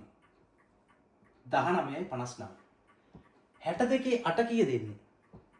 79යි 80. 79යි 80. බලන්න හරිද කියලා? ඔන්න සංඛ්‍යා දෙක තමයි ලඝු පොතෙන් එන්නේ. දැන් අපි මොකද්ද කරන්නේ? මේ ලඝු R වර්ගය. දැන් කෙනෙක් හිතේ ඇයි මේ පැත්තේ ලඝු අයින් වුන්නේ නැත්තේ? මේ පැත්තේ ලඝු අයින් වෙන්න මොකක් හරි වුණාද මෙහි? මේ සුළු කිරීමක් වුණාද? ලඝු පොතෙන් මේක බැලුවද? එහෙම එකක් වුණේ නැහැ. නිසා මේ ලඝු R වර්ගය තාම පහළට යනවා මේ විදිහට. අනිවාර්යයෙන්ම මේ වචනේ පහළට අරන් යන්න ඕනේ. අරන් ගිහිල්ලා තමයි අන්තිමට ඒකට වෙන දේවල්ට පැහැදිලි කරලා දෙන්න ඕනේ. නිසා මම ඒක කියලා දෙන්නම්. ඔයා මේක පහළට අරන් යන්න කිසිදු වැරදක් නැහැ. දැන් මොකද වෙන්නේ? මෙයාගෙන් මේ අඩු වෙන්න එපා. ආයෙත් අඩු කරලා දාගමු. 9.9යි 5න් 8ක් බෑ මෙහෙන් අරන් 15න් 8ක් 7යි මෙතන දීපු නිසා 8යි ඉතුරු 8න් 9ක් බෑ මෙහෙන් ගන්නවා 18න් 9ක් 9යි. මෙතන දීපු නිසා ඉතුරු බිංදුවයි බිංදුවෙන් 7ක් බෑ මෙහෙන් ඉල්ල ගන්නවා 10ක් එනවා 10න් 7ක් 3යි. මෙතන දීපු නිසා ඉතුරු 1යි 1න් බිංදුවක් 1යි. ඔහොම එකක් න්යාවේ. 1.39 7යි 9. මේකද උත්තරේ? නෑ ලඝු R වර්ගය නෙමෙයි වාගෙන් අහන්නේ. R වර්ගය. R වර්ගය හොයන්න නම් මේ ලඝු කියන වචනේ අයින් වෙන්න ඕනේ. මේ ලඝු කියන වචනේ අයින් වෙන්නේ මේ පැත්තේ මොකක් බැලුවොත්ද? ඇන්ටිලොග් බැලුවොත්. එහෙනම් මේ ලඝු කියන වචනේ මෙහෙට ගියා කියන්නේ ඇන්ටිලොග්. ඒ කියන්නේ ඇන්ටිලොග් මෙයාගේ බලන්න ඕනේ. ලඝු බැලුවා වගේ ඇන්ටිලොග් කියන්නේ ඒකේ විරුද්ධ පැත්ත බලන්න ඕනේ. මේ R ලඝු අයින් වෙන්න නම් මෙයාගේ මොකක් වෙන්න ඕනද? ඇන්ටිලොග් 1.39යි 9යි 7යි 9 බැලුවොත් තමයි මේ ලඝු කියන වචනේ අයින් වෙන්නේ. එහෙනම් දැන් R වර්ගයට උත්තරයක් එන්න ඕනේ. ඇන්ටිලොග් කියලා මේ ඇන්ටි කියලා වචනේ කපලා දාන්න බෑ ඔයාට. මේක ලඝු පොතේ බලන්න ඕනේ. මෙන්න මේ ඉලක්කම් 4 තියෙන්නේ කොතනද කියලා. දැන් කලින් බැලුවේ 15 7 තීරුව යට තියෙන්නේ. දැන් එහෙම නෙමෙයි. මේ ඉලක්කම් 4 ලඝු පොතේ තියෙන්නේ කොතනද කියලා බලලා මට කියන්න. මේ එක ගැන හිතන්න එපා මම කියලා දෙන්නම්. ලඝු පොතේ මේ 39 79 තියෙන්නේ මොකේද? 25 බිංදුවේ. 25 බිංදුවේ ඇත්තේ. හොඳට බලන්න. 39 79 කියන ඉලක්කම් 4 ඇත්තේ 25 තීරයේ බිංදුව පේලි. බලන්න තියෙනවද කියලා? හරි තියෙනවා. ඒතර 250ක් නෙන්නේ. 250 මේ උත්තරේ. දැන් මේ පූර්ණාංශ කීයද? එකනේ. පූර්ණාංශයේ එක ආවේ සංඛ්‍යා කීයක් කලින් තියෙන්න ඇතිද? දැන් මේ ඇන්ටිලොග් විරුද්ධ පැත්ත. සංඛ්‍යා 3ක් නම් එකක් අඩු වෙන්නේ 2.0 කියලා පූර්ණාංශය ආවේ. සංඛ්‍යා එකක් නිසා බිංදුවයි දශම කියලා ආවේ. එකක් අඩු වෙන්නේ පූර්ණාංශය ආවේ. පූර්ණාංශ එක උනේ සංඛ්‍යා කීයක් තියෙන්න ඇතිද කලින්? දෙකක්. ඒක විරුද්ධ පැත්ත. එහෙනම් සංඛ්‍යා දෙකක් තියෙන නම් 1යි 2යි කියලා ගිහිල්ලා දශම තිත තියෙනුනේ මෙතන. 25.0 කියන එකේ බිංදුව වැදගත් නෑ. එහෙනම් බිංදුව අයින් කරන්න දශම තිත ඕනෙත් නෑ. උත්තරේ 25. 25.0 කියන්නේ 25 කියන එක. එහෙනම් මේ R වර්ගයේ උත්තරයක් ආවා 25 කියලා. ඔයගෙන් ඇහුවේ R වර්ගයට පිළිතුරක් අරගෙන R හොයන්න කියලා. එහෙනම් දැන් R වර්ගයට පිළිතුර ආවනේ. එහෙනම් R හොයන්න නම් මේ වර්ගය අයින් වෙන්නේ මේකේ මොකක් ගත්තොත්ද? වර්ගය අයින් වෙන්නේ වර්ගමූලය ගත්තොත්නේ. මේ පැත්තෙත් වර්ගමූලය මේ පැත්තෙත් වර්ගමූලනේ. එතකොට මේක කැපිලා යනවනේ. එහෙනම් අපි ලේසියට කියන්නේ මොකද්ද? වර්ගය අනිත් පැත්තට ගියම වර්ගමූල වෙනවා කියලානේ. ඒක වැරදි හැබැයි. නමුත් ඒක ඔයා දැන් පුරුදු වෙලා තියෙන හින්දා මම දැනට කියන්නම්. වර්ගය අනිත් පැත්තට වර්ගමූල වෙනවා කියලා. අනිත් පැත්තට යදි වෙන කතාවක් නෙමෙයි මේකේ තියෙන්නේ. වර්ගය අයින් වෙන නම් මෙයාගේ වර්ගමූලය ගන්න ඕනේ. මෙයාට වර්ගමූලය දෙමුත් මෙයාටත් එන්න ඕනේ. මේ වර්ගයයි වර්ගමූලයයි කැපිලා අයින් වෙනවා. මොකද යම්කිසි සංඛ්‍යාවක වර්ගයේ වර්ගමූලය කියන්නේ තේරුමක් නෑම සංඛ්‍යාවමයි. ඒ නිසා මේ පැත්තට වර්ගමූලය ඉතුරු වෙනවා. ඕකයි ඇත්ත කතාව. නමුත් අපි කියන්නේ ලේසියට අර පැත්තට පනිනකොට මෙහෙම වෙනවා මේ පැත්තට පනිනකොට එහෙම වෙනවා කියලා. ඒක හරි වැරදි. නමුත් මේක දැනට මතක තියාගන්න. වර්ගය අයින් වෙන්න වර්ගමූලය ගන්න ඕනේ 25. උත්තරේ එනවා 5 සෙන්ටිමීටර කියලා. 5 සෙන්ටිමීටර කියලා. බලන්න මේක තේරෙනවද කියලා? අපි ඉක්මනට යනවා 2021 මිනිතේ ගාන සාකච්ඡා කරන්න. ප්‍රශ්න අංක 10 විදිහට තියෙන්නේ. 10 ඒ කොටස ගාන ඉක්මනට කියව ගමු බලන්න. පතුලේ අරය R වූ ඍජු වෘත්ත සිලින්ඩරාකාර භාජනයක සෙන්ටිමීටර 12ක් උසට ජලය පිරී තිබේ. මෙම භාජනයේ ඇති ජලය අරය සෙන්ටිමීටර 4ක් වූ අර්ධ ගෝලාකාර භාජන 16ක් සම්පූර්ණයෙන් පෙරවීමට ප්‍රමාණවත් වේ. පිරවීමට පමණක් ප්‍රමාණවත් වේ. R සමානයි 16 මූල 2 බෙදීම 3 සෙන්ටිමීටර වන බව පෙන්වන්න. එහෙනම් බව පෙන්වන්නනේ තියෙන්නේ. කියන්නේ මොකද්ද? සිලින්ඩරයක තොරතුරක් දීලා ඒකේ යම් කිසි උසකට ජලය පිරලා තියෙනවා. ඒ පිරිච්ච ජලය මෙන්න මේ වගේ අර්ධගෝලයක් 16කට දාන්න පුළුවන්ලු. හැබැයි ජලය අපත යනවා කියලා නැහැ. ඒ කියන්නේ මේකේ පිරිච්ච සම්පූර්ණ ජලයම මේ අර්ධගෝල වලට වැටෙනවා. හැබැයි ගෝල 16කට. අර්ධගෝලයක පරිමාව වෙන සූත්‍රය මොකද්ද? 3න් 2යි 5r ගණය. ඒක එහෙම උනේ කොහොමද? ගෝලයක් 3න් 4යි 5r ගණය. ගෝලයක් 3න් 4 නම් 3න් 4යි 5r ගණය නම් ගෝලෙන් භාගයක් නේ අර්ධගෝලය කියන්නේ. එහෙනම් මේකෙන් භාගයක් ගත්තා නම් හරි නේද? ඒතර භාගي මේ දෙකට මේ කැපිලා ගියාම මෙතන ඉතුරු වෙන්නේ 3න් 2යි 5r ගණය. එහෙමයි මේ සූත්‍රය හැදිලා ආවේ. එහෙනම් ගෝලයක පරිමාව හොයන සූත්‍රය මතක තියාගත්තාම ඇති. අර්ධගෝලය වාට දෙකෙන් බෙදලා හරි භාගයෙන් ගුණ කරලා හරි සුළු කරලා ගන්න පුළුවන්. එහෙනම් මේ සූත්‍රය මතක් වුණා. මෙයාගේ සූත්‍රය මතක් වෙන්න ඕනේ. ඇයි මෙයාගේ පරිමාවට තොරතුරු දීලා තියෙනවා. මෙයාගේ පරිමාව හොයන්න ඕනේ. මෙයාගේ පරිමාව හොයන්න ඕනේ. ඇයි ඒ වගේ අර්ධගෝල 16කට අර වතුර ටික වක් කරනවා. එහෙනම් ඔයාගෙන් අහන්නේ r සමානයි 16 මූල 2 බෙදීම 3 සෙන්ටිමීටර වන බව පෙන්වන්න. ඕකෙන් ඔයාට අදහස් වෙන්නේ මොකද්ද? යම්කිසි ඝන වස්තු දෙකක තොරතුරු දුන්නා නම් මම ඔයාට කිව්වා ඒ ඝන වස්තු දෙකේම පරිමාව වෙන සූත්‍රය මතක් වෙන්න ඕනි. දැන් ඔයා හිතන්න ගන්න ඕනි මේකේ පරිමාවට දීලා තියෙන තොරතුරු මොනවද? පතුලේ අරය r මේ වගේමයි ඍජු වෘත්ත සිලින්ඩරාකාර භාජනයක සෙන්ටිමීටර 12ක් උසට එහෙනම් උස 12යි h වෙනුවට 12ක් කියලා දීලා තියෙනවා. ජලය පිරී තිබේ. එහෙනම් අපි ඒ ජලය ටිකේ පරිමාව හොයමුකෝ. සිලින්ඩරයේ පරිමාව මම මෙහෙම ලියන්නද? සිලින්ඩරයේ පරිමාව මම යාට පැහැදිලි වෙන්නයි මේ ලියන්නේ. මේකේ පරිමාව සමාන වෙන්නේ අර්ධගෝලයක පරිමාවකටද අර්ධගෝල 16ක පරිමාවකට. සමාන වෙනවා 16 ගුණ කිරීම අර්ධගෝල. තේරුණාද බලන්න මම මේ ලියන විදිය? මෙහෙම විභාගෙට ලියන්න ඕනේ නැහැ සිංහලෙන්ම. ඔයාලට පුළුවන් මේ පැත්තට සූත්‍රය දාලා මේ පැත්තට සූත්‍රය දාලා ආදේශ කරන්න. මම ඔයාලට පැහැදිලි කිරීමක් කරන්නේ. සිලින්ඩරයේ පරිමාව සමාන වෙන්න ඕනි අර්ධගෝලික පරිමාවට නෙමෙයි අර්ධගෝල 16ක පරිමාව. දැන් සිලින්ඩරයේ පරිමාව වෙන සූත්‍රය මොකද්ද? πr වර්ගය h. අර්ධගෝලික පරිමාව වෙන සූත්‍රය මොකද්ද? ඒක 16න් ගුණ වෙන්න ඕනි. 16 ගුණ කිරීම කීයද? 3න් 2යි 5r ගන්න. දැන් දීලා තියෙන තොරතුරු ආදේශ කරන්න. මම පොඩි කතාවක් කියන්නේ. සමාන ලකුණ මේ පැත්තේ සියලුමයි සම්බන්ධ ගුණ කිරීමෙන් මේ පැත්තේ සියලුමයි සම්බන්ධ ගුණ කිරීමෙන් මේ පැත්තේ 5 ඉන්නවා මේ පැත්තේ 5 ඉන්නවා. 7න් 22ක් මෙහෙටත් දාලා මෙහෙටත් දානගේ තේරුමක් තියෙනවා. එකම අගය එන්නේ 7න් 22. සමාන ලකුණෙන් දෙපැත්තෙම 7න් 22 දාලා වැඩක් නැහැ. මොකද ඔක්කොම ගුණ කිරීමෙන් සම්බන්ධ මම 5 to 5 කපලා දානවා. ආදේශ කරත් එකයි නැත්ත් එකයි. හැබැයි මතක තියාගන්න 5 මේ පැත්තේ 7න් 22යි මේ පැත්තෙන් 7න් 22යි. දැන් ඔයාලට ලුටා මොකද්ද? එහෙනම් සර් ඔය r වර්ගයට අතන r තුනක් තියෙනවා. වර්ගයකුයි මේ පැත්තෙන් වර්ගයක් කපලා r එකක් ඉතුරු කරමු. පුළුවන් ද එහෙම කරන්න? එහෙම කරන්න පුළුවන්. බෑ. හේතුව මොකක්ද? මේ සිලින්ඩරයේ පරිමාව හොයනකොට ඒකේ r වෙනස්.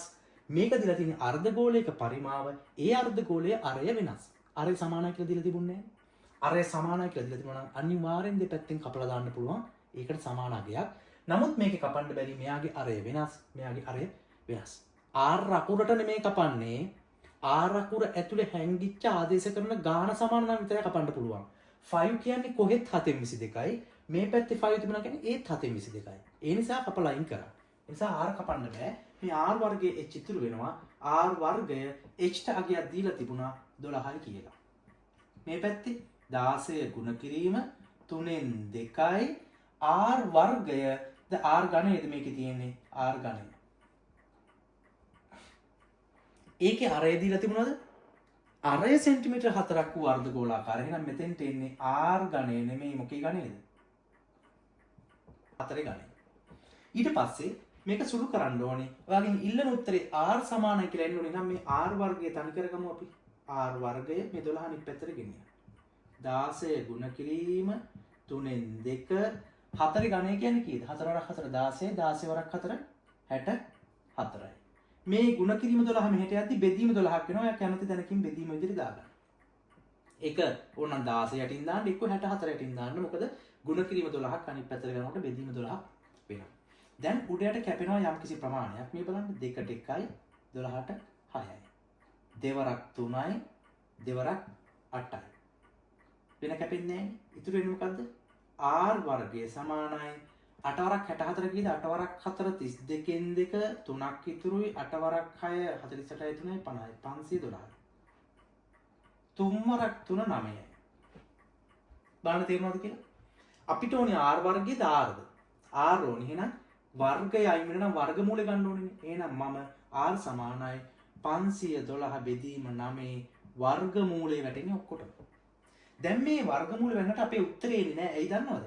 මෙන්න මේ 512 අපිට කරණි කරන්න පුළුවන්. කරණි පාඩම මතක් වෙනවද බලන්න.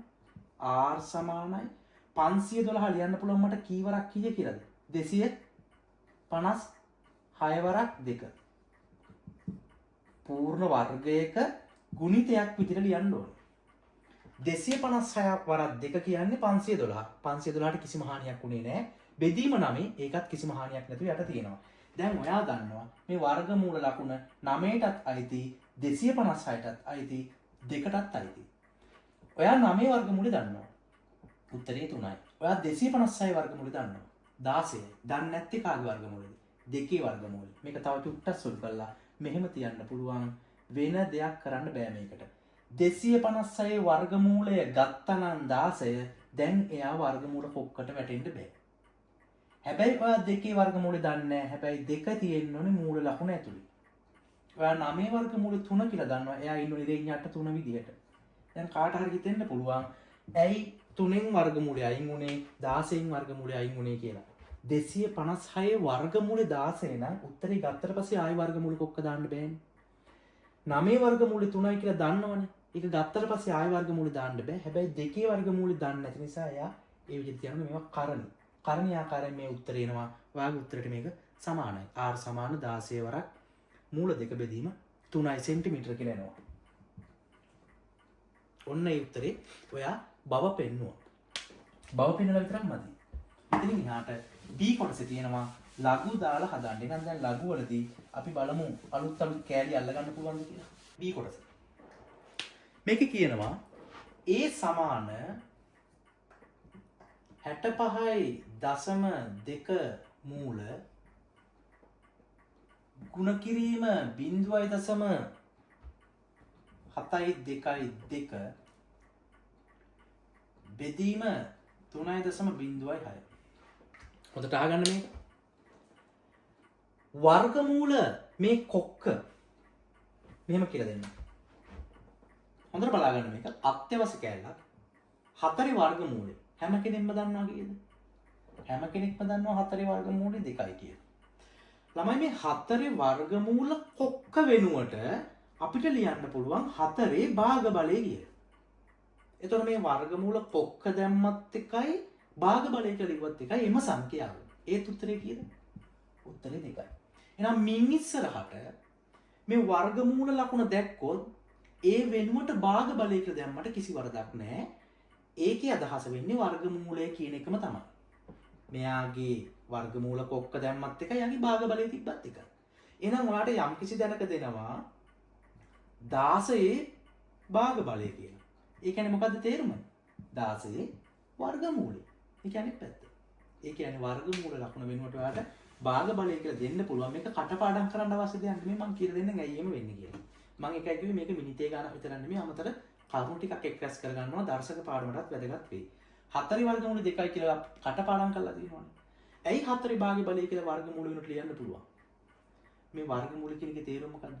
4 හැදිලා තියෙන එක වගේ සංඛ්‍යා දෙකක් ගුණ වෙලා. දෙවරක් දෙකනේ. එකකින් එක් සංඛ්‍යාවක් තමයි වර්ගමූලයෙන් අදහස් වෙන්නේ. එතකොට මේ සංඛ්‍යාව හදන්න කවුද මූලික උනේ කියලා තමයි වර්ගමූලයේ අදහස. එක වගේ දෙන්නේ ගුණ වෙන්නේ. එකකින් එක්කෙනෙක් කවුද? දෙකනේ. එහෙනම් ඒ විදිහට මේ දෙක අපි ගන්න. ඇයි මේක මෙහෙම ලියලත් උත්තරේ සමාන වෙන්නේ? ළමයි 4 කියන්නේ කවුද? මට 4 ලියන්න බැයිද 2 දෙවෙනි බලය කියලා? කිසි ප්‍රශ්නයක් නැහැ නේ. 2 දෙවෙනි බලය. දෙවරක් 2 4යි. මං 4 ලිව්වේ මෙහෙම. 4ට උඩින් කවුද ඉන්නේ? භාග බලය. මං ඒක මෙහෙම දානවා. මම මේ ලිව්වේ මෙයාවමයි. තමයි මේ තියෙන්නේ බලයක බලයක්. බලයක බලයක් කියන්නේ දර්ශක නීති මතක නම් බලයක බලයක් කියන්නේ දර්ශක මොනව වෙනවද? ಗುಣ වෙනවා. ඒ කියන්නේ මේක ලොකුවට ලිව්වොත් 2 ගුණ කිරීම 2න් 1 කියලා යන්නේ. බලයක බලයක් තියෙනකොට දර්ශක ගුණ වෙනවා. එතකොට මේ දෙකට 1යි මේ දෙකට 1යි කැපිලා ගියාම ඉතුරු වෙන්නේ 2 පළවෙනි බලය. ඕනම සංඛ්‍යාවක පළමු බලය කියන්නේ එම සංඛ්‍යාවමයි. 2 පළවෙනි බලය නම් එම සංඛ්‍යාවමයි 2යි. 3 පළවෙනි බලය නම් 3යි. 20 පළවෙනි බලය නම් 20යි. එම සංඛ්‍යාවමයි. ඕනම සංඛ්‍යාවක පළමු බලය එම සංඛ්‍යාවමයි. එහෙනම් අන්න එක මෙට ගියාම ඔයාලට මේ උත්තරේම ලස්සනට එනවා. එහෙනම් ඕනම සංඛ්‍යාවක වර්ගමූලය කියන එකේ අදහස එම සංඛ්‍යාවේ භාග බලය කියන එක. එහෙනම් මට මේකට අදහසක් දෙන්න. 8 ඝනමූලය. ඒකක් භාග බලයද? නෑ. මෙතන ඉන්නේ කවුද? 3. එහෙනම් මේක ලියවෙන්න ඕනේ 8 3න් 1. ඒ කොහොමද එහෙම එන්නේ? කාට හරි ප්‍රශ්නයක් එනවනම් ඒකත් කියලා දෙන්න. මොකද ප්‍රශ්න තියන් ඉස්සරහට යන්න එපා. ළමයි ඕනම සංඛ්‍යාවක අපි මේක ගත්ත වීජීය පදයකින් x නොපෙනෙන 3 දෙනෙක් ඉන්නවා. ඔයා හිතන අය නෙමෙයි මේකේ නොපෙනෙන 3 දෙනෙක් ඉන්නවා. මේකේ උඩින් ඉන්නවා දර්ශකය එකයි. ඒක අපි දැම්මත් එක නැතත් එකයි. එයා නොපෙනෙන කෙනෙක්. මේ ඉස්සරහින් ඉන්න සංගුණකය ඒකත් එකයි. ඒක දැම්මත් එකයි නැතත් එකයි. මෙයාගේ හරය ඉන්නවා. එයා එකයි. දැම්මත් එකයි නැතත් එකයි. එහෙනම් ඔය හැවොටම සංඛ්‍යාවක් ඉස්සරහෙන් උඩින් යටින් ඉන්නවා මේ පැත්තෙන් නෑ. එයාලා එකයි. එතෙන්ට විශේෂ සංඛ්‍යාවක් ඕන නම් ඒක දාලා දෙනවා. 2x 2x වර්ගය 2x වර්ගයේ බෙදීම 3 එහෙම දාලා දෙනවා. එහෙම නොදුන්නොත් ඒ හැම එකම එකනේ ඉන්නේ. දැන් මේ ඕනම සංඛ්‍යාවකත් උඩ ඉන්නේ කවුද? පළමු බලය. කවුරුත් දැම්මේ නැත්තම් පළමු බලය. මේක ඝන මූලේ නම් 3 දෙන්න ඕනේ. මේ 3 නැත්තම් මේකේ අදහස වර්ග මූලේ. මෙතන ඉන්නේ 2. අපි 2 දාන්නේ.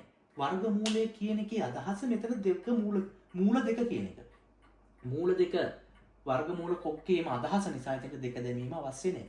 නමුත් මේක ඝන මූලේ නම් මෙතෙන්ට 3 දාන්න ඕනේ. ඒක 4 මූලේ නම් මේක 4 දාන්න ඕනේ. වෙන ඕනම සංඛ්‍යාවක් ඒක දාන්න ඕනේ. ඒ නිසා වර්ග මූලයේදී විතරක් මේක 2 දාන්න නැත්නම් මේ කොක්කේ අදහසම වර්ග මූලය කියන්නේ 2 කියන එක. ඒක අවශ්‍ය නැහැ. අපි මෙතෙන්ට 3 දැම්මොත් ඝන මූලයේ අදහස. ඕනම කෙනෙක් සංඛ්‍යාවක උඩින් ඉන්නවා මෙතන නොපෙනේ 1. එහෙනම් මේක කොක්ක නැතුව ලියනවා කියන්නේ 8 මේ 3 හරය විදිහට යනවා දර්ශකයේ ලවයේ විදිහට එනවා. 3න් 1. ඒ පදනමෙන් තමයි මෙතන 2 තිබුණොත් 2න් 1 කියලා යන්නේ. ඇයි ඒ? වර්ගමූල කොක්ක විතරක් තිබුණොත් ඒකේ අදහස 2 කියන එක. එහෙනම් මේක ලිව්වොත් අපි ලියන්නේ 2න් 1 කියලා. භාග බලය කියලා. ඒ එන්නේ කොහොමද මේ උඩ 1 ඉන්නවා කියන පදනම. ඒ නිසා මෙතන විශේෂයෙන් 3 දීලා මෙතන 5 දැම්මොත් මේක ලියවෙන්නේ මොකක් කියලාද? 8 5න් 3 කියලා ලිව්වොත් මේ කොක්ක අයින් කළාට ලිව්වේ. දැන් පොඩි අදහසක් ඔළුවට ආවද? එහෙනම් ඒකත් ඔළුවේ තියාගෙන මම මේක දැන් ලියන්න යනවා. ඒ සමාන 65.2 මම ලියනවා 65.2 භාග බලය කියලා. දැන් කාටවත් ප්‍රශ්නයක් එන්න බෑ. ඇයි එහෙම මම ලිව්වේ කියලා. පැහැදිලිද? එහෙනම් 3.06. දැන් අපි මේකට ලඝු දාන්න යන්නේ. ලඝු දානකොට මෙයාටත් වැටෙන්න ඕනේ, මෙයාටත් වැටෙන්න ඕනේ. මේ පැත්තට ලඝු වැටෙද්දී ලඝු නීතිය ක්‍රියාත්මක වෙන්න ඕනේ. එහෙනම් බලමු කොහොමද වැටෙන්නේ කියලා. ලඝු A සමාන මම කිව්වා බලයක් තිනොට දෙකෙන් එකයි ලඝු 65.2. මේ උඩ හිටපු කෙනා ඉස්සරහට ආවා. ඊට පස්සේ ලඝු වචනේ වැටෙන්නේ 65.2. දැන් ගුණ කිරීම දාන්න බෑ. ඒ වෙනට වැටෙන්නේ එකතු කිරීම ලඝු 0.722 කියලා. දැන් බෙදීම දාන්න බෑ. අඩු කිරීම එන්නේ ලඝු 3.06. ඔච්චරයි ඉන්නේ. ඔය පේලියට වැඩ ටික කරගත්තා නම් ඔතනින් එහාට ලඝු පොතත් එක්ක යන්න තියෙන්නේ. එහෙනම් ලඝු A සමාන මේ දෙකෙන් එක එහෙමමයි. දැන් ලඝු පොතෙන් අපි බලන්න යන්නේ බැලුවට පස්සේ මෙතන වැටෙන්නේ ගුණ කිරීමක්. දැන් ලඝු කියන වචනේ ලඝු පොතෙන් බැලුවට පස්සේ අයින් වෙන්න ඕනේ. එතකොට ඒ වෙනකොට ගුණ කිරීමක් වැටෙන්නේ. දැන් ලඝු පොතෙන් බලන්න කලින් මම ඔයාලට වැඩක් කිව්වා නේද? මොකද්ද? පූර්ණාංශ තීරණය කරන්න කියලා. සංඛ්‍යා දෙකක් නම් 1.0 කියලා සංඛ්‍යාවක් එනවා. ඒක පස්සේ හොයාගමු. එකතු කිරීම. දැන් ලඝු කියන වචනේ අයින් වෙනවා. පූර්ණාංශ බිඳුව නම් සංඛ්‍යා දෙකක් නම් 1.0. සංඛ්‍යා එකක් නම් තිබ්බේ බිඳුවයි දශම. සංඛ්‍යා බිඳුවක් නම් වියුති 1.0. මතක් වෙනවද බලන්න? වියුති 1.0. අඩු කිරීම සංඛ්‍යා එකක් නිසා බිඳුවයි දශම. අන්න බලන්න මම අර කියපු කරුණු ටික ඔක්කොම මේ ගානින් අහු වෙනවා. දැන් ලඝු පොතෙන් බලන්න යන්නේ මේ පැත්තේ ලඝු A කියන එක දිගටම තියෙන්න ඕනේ. මොකද මේ පැත්තට තාම මොකුත් වෙලා නැහැ. දැන් මෙතන සංඛ්‍යාවේ පුරව ගන්න එපා. ලඝු පොතෙන් බලන්න 65.2. බලලා මට උත්තරේ මෙතෙන්ට දාලා කියන්න. මේක බලන්නේ 72.2. මේක බලන්නේ 36. ඔන්න සංඛ්‍යා ටික බලලා මෙතෙන්ට දාගන්න බලන්න. 81.42 මෙතෙන්ට එනවා.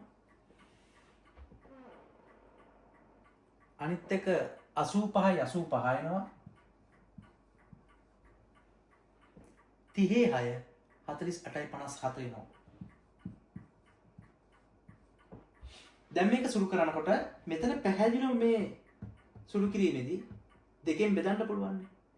මේ දශම සංඛ්‍යාව 1.8142 දෙකෙන් බෙදන්න තියෙන්නේ. ඒක බෙදන්න බැරි අය ඉන්නවා. මම මෙහෙම බෙදලා පෙන්නන්න. මේ එක වැඩක් නෑනේ. එකකින් ගුණ කරා කියන්නේ තේරුමක් නෑනේ. දෙකෙන් බෙදනකොට මොකද? දෙකට එකයි එකට නෑ. එකට නෑ. බිඳුවයි 18නේ බලන්න. 18 බලනකොට 8 තියෙන දශම ස්ථානෙන් එහා පැත්තේ දශම ටික තියන්න. 18ට 9යි. මේ එකට නැහැ. බිඳුවයි. ඊට පස්සේ බලන්නේ 14ට. 14ට දෙවරක් 7යි. මේ දෙකට 1යි. බිඳුවයි දසම 9.7යි එක එකතු කිරීම වියුති 1.8.5යි 8.5 අඩු කිරීම 0.4යි 8.5යි 7. දැන් අපි සුළු කරලා බලමු. මේ ටික සුළු කරාම ලඝු A. සමහර අය ඉන්නවා මේ මොකද්ද මේ වියුති එක? වියුති එක කියන්නේ ඍණ එකක් කියලා ඔළුව තියාගන්න. ඍණ එක කියන එක තමයි වියුති එක කියන්නේ. එතකොට මේක සුළු කරනකොට මේ දෙන්න එකතු කරලා එන උත්තරේ මෙයා අඩු කරා. එහෙනම් මේ දෙන්න ඉස්සෙල්ලා එකතු කරගෙන ඉන්නේ. 1යි 5යි 6යි 7යි 8යි 15න් 5 එකක් ඉතුරුයි ඒකයි 5යි 6යි 9යි 8යි 17න් 7 ඉතුරු වෙනවා එකක් මොන එකක්ද? ධන එකක්. අන්නේ ඉතුරු වෙන එකයි වියුති එකයි. ඒ ඉතුරු වෙන එකයි වියුති එකයි කියන්නේ මොකද්ද? මේ එකට එකතු කරන්න වියුති එකක්. වියුති එක කියන්නේ ඍණ එක කියන එක. ධන එකයි ඍණ එකයි කියද? කැපිලා ගියාම බිඳුවයි දශම. මෙයාව ඉතුරු වෙලා තියෙනවා 0.4යි 8යි 5යි 7. මම මේ පියවරෙන් පියවර යන්නේ මෙච්චර අවශ්‍ය නැහැ.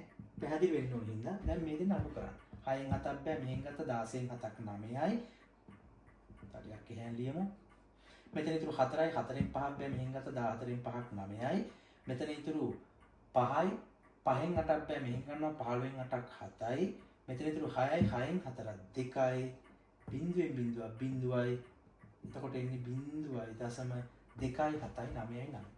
දැන් මෙයාද උත්තරේ නෑ ඒ ලඝු ඒනේ. ඒ හොයන්න නම් අරයාගේ ඇන්ටිලොග් බලන්න ඕනේ. ඇන්ටිලොග් බිඳුවයි දශම 2යි 7යි 9යි 9. දැන් ඔයා ලඝු පොතට ගිහිල්ලා මෙන්න මේ 27යි 99 තියෙන්නේ කොතනද කියලා බලලා මට කියන්න.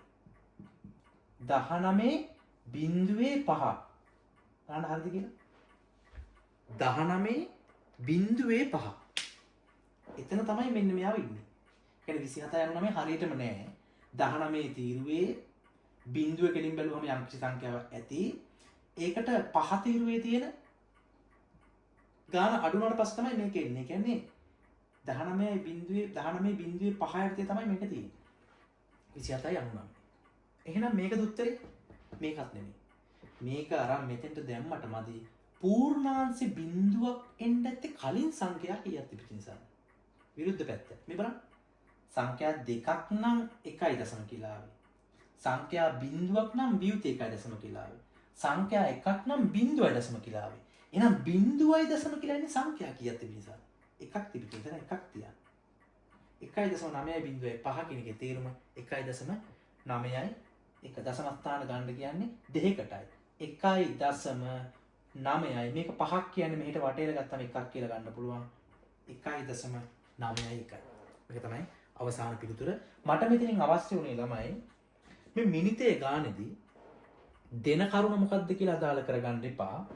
යම් කිසි ඝන වස්තුවක තොරතුරක් දීලා තව ඝන වස්තුවක තොරතුරක් දුන්නොත් එකක් දිය කරලා අනික දිය හදනවා, එකක් කුඩු කරලා අනික හදනවා, එකක් උණු කරලා තව එකක් හදනවා, එකකට වක් කරපු ටිකක් තව එකකට වක් කරනවා. ඔය වගේ කාරණයක් තමයි මේ ගාන ඇතුලේ දෙන්නේ.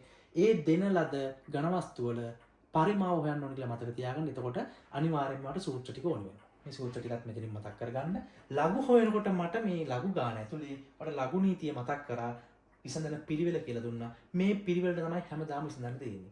කිසියම් වර්ගමූල ලකුණක් අයින් කරන්න පුළුවන් ඒකේ භාග බලය දැම්මොත්. කිසියම් ඝන මූලයක් අයින් කරන්න පුළුවන් ඒකේ 3න් 1 බලය දැම්මොත්. කිසියම් මූල 4ක් අයින් කරන්න පුළුවන් ඒකේ 4න් 1 දැම්මොත්. මේකේ වර්ගයක් තියෙද්දි මෙතන 2 තිබුණොත් 2න් 2. මෙතන වර්ගයක් තියෙද්දි මෙතෙන්ට මූල 3 වැන්නොත් 3න් 2 බලය. අන්නේ විදිහට දාලා ඒකත් සුළු කරලා මේ විදිහට තියාගන්න. ඊට පස්සේ ඒක ඉදිරියට යනවා ලඝු දානකොට මෙන්න මේ ලඝු නීතියත් මතක් කරගෙන ගාන හදන්න. ඔයාලට ලස්සනට ගාන විසඳ ගන්න පුළුවන්. මේක එහෙනම් 2021 ගාන 21 ගාන මේ විදිහට ඉවරයි. ඉක්මනට එන 2022 මිනිතේ ගානට ගාන තියෙන මෙහෙමයි. කියව ගම් මාත් එක්කම ගාන. ජලය අඩංගු ඒකාකාර ත්‍රිකෝණාකාර හරස්කඩ සහිත ඍජු ප්‍රිස්මාකාර භාජනයක හරස්කඩ වර්ගඵලය වර්ග සෙන්ටිමීටර් 42ක් වේ. අරය A සෙන්ටිමීටර් වූ ගෝල 7ක් එම භාජනයේ අඩංගු ජලයේ මුළුමනින්ම ගිල්ලූ විට ජලය උතුරා නොයන අතර ජල මට්ටම සෙන්ටිමීටර් h වලින් ඉහළ යයි. මෙම ගෝලයක අරය A. ඒ ඝනය සමානයි 9h බෙදීම 25 මගින් ලැබෙන බව පෙන්වනවා. මෙන්න මේ විදිහේ මොකද්ද තියෙන්නේ? ත්‍රිකෝණාකාර හරස්කඩ සහිත ඍජු ප්‍රිස්මයක් තියෙනවා. අන්නේ ප්‍රිස්මයට වතුර පුරලා තියෙනවා යම් කිසි උසක් දක්වා. ඒකට දානවා ඝන ගෝල කිහිපයක්. අන්නේ ඝන ගෝල ටික දැම්මට පස්සේ වතුර මට්ටම උඩට එනවා. ඒක සරල කතාවක්නේ. භාජනයක වතුර ටිකක් පුරලා තියෙනවා. ඒකට ඝන ගෝල ටිකක් දානවා. වතුර මට්ටම තිබිච්ච තැනින් උඩට ඉස්සෙනවා. ඒ තිබිච්ච තැන අපිට අදාළ නැහැ. වතුර කොච්චර තිබුණාද කියලා අපිට අදාළ නැහැ. ඒ වතුර මට්ටමට අර ඝන ගෝල ටික දානකොට වතුර මට්ටම යම්කිසි උඩකට එනවනේ. අන්නේ එන්නේ මොකේ පරිමාවට සමානවද? අර ඝන ගෝල ටිකේ පරිමාවට සමාන පරිමාවක් තමයි අර ජල මට්ටම උසට ගිහිලා පිරෙන්නේ. උස නෙමෙයි මම කියන්නේ. උසට ඇවිල්ලා ඒ හැදෙන ජලය ටික පරිමාව අර ඝන ගෝල ටිකේ පරිමාවට සමානයි. එතකොට ඔයාට මෙන්න මේ ඍජු ප්‍රිස්මයේ පරිමාව හොයන සූත්‍රය මතක් වෙන්න ඕනේ. ඝන ගෝලයක පරිමාව හොයන සූත්‍රය මතක් වෙන්න ඕනේ. මොකද ওই තොරතුරු දෙකන දීලා තියෙන්නේ. එහෙනම් ඔයාට ගාන කියනවා මෙන්න මේ වගේ ඒකට ජලය පුරවලා ඒකට අර ටික දානවා. දානකොට මෙන්න මෙච්චරක් උඩට වතුර ටික එනවා කියලා. හැබැයි මට කියන්න ඝන ගෝල කීයක් දානවද? 7ක් දානවා. ඒ කියන්නේ අර ඍජු ප්‍රිස්මයේ පරිමාව ඒ කියන්නේ අපි ගමු මෙහෙම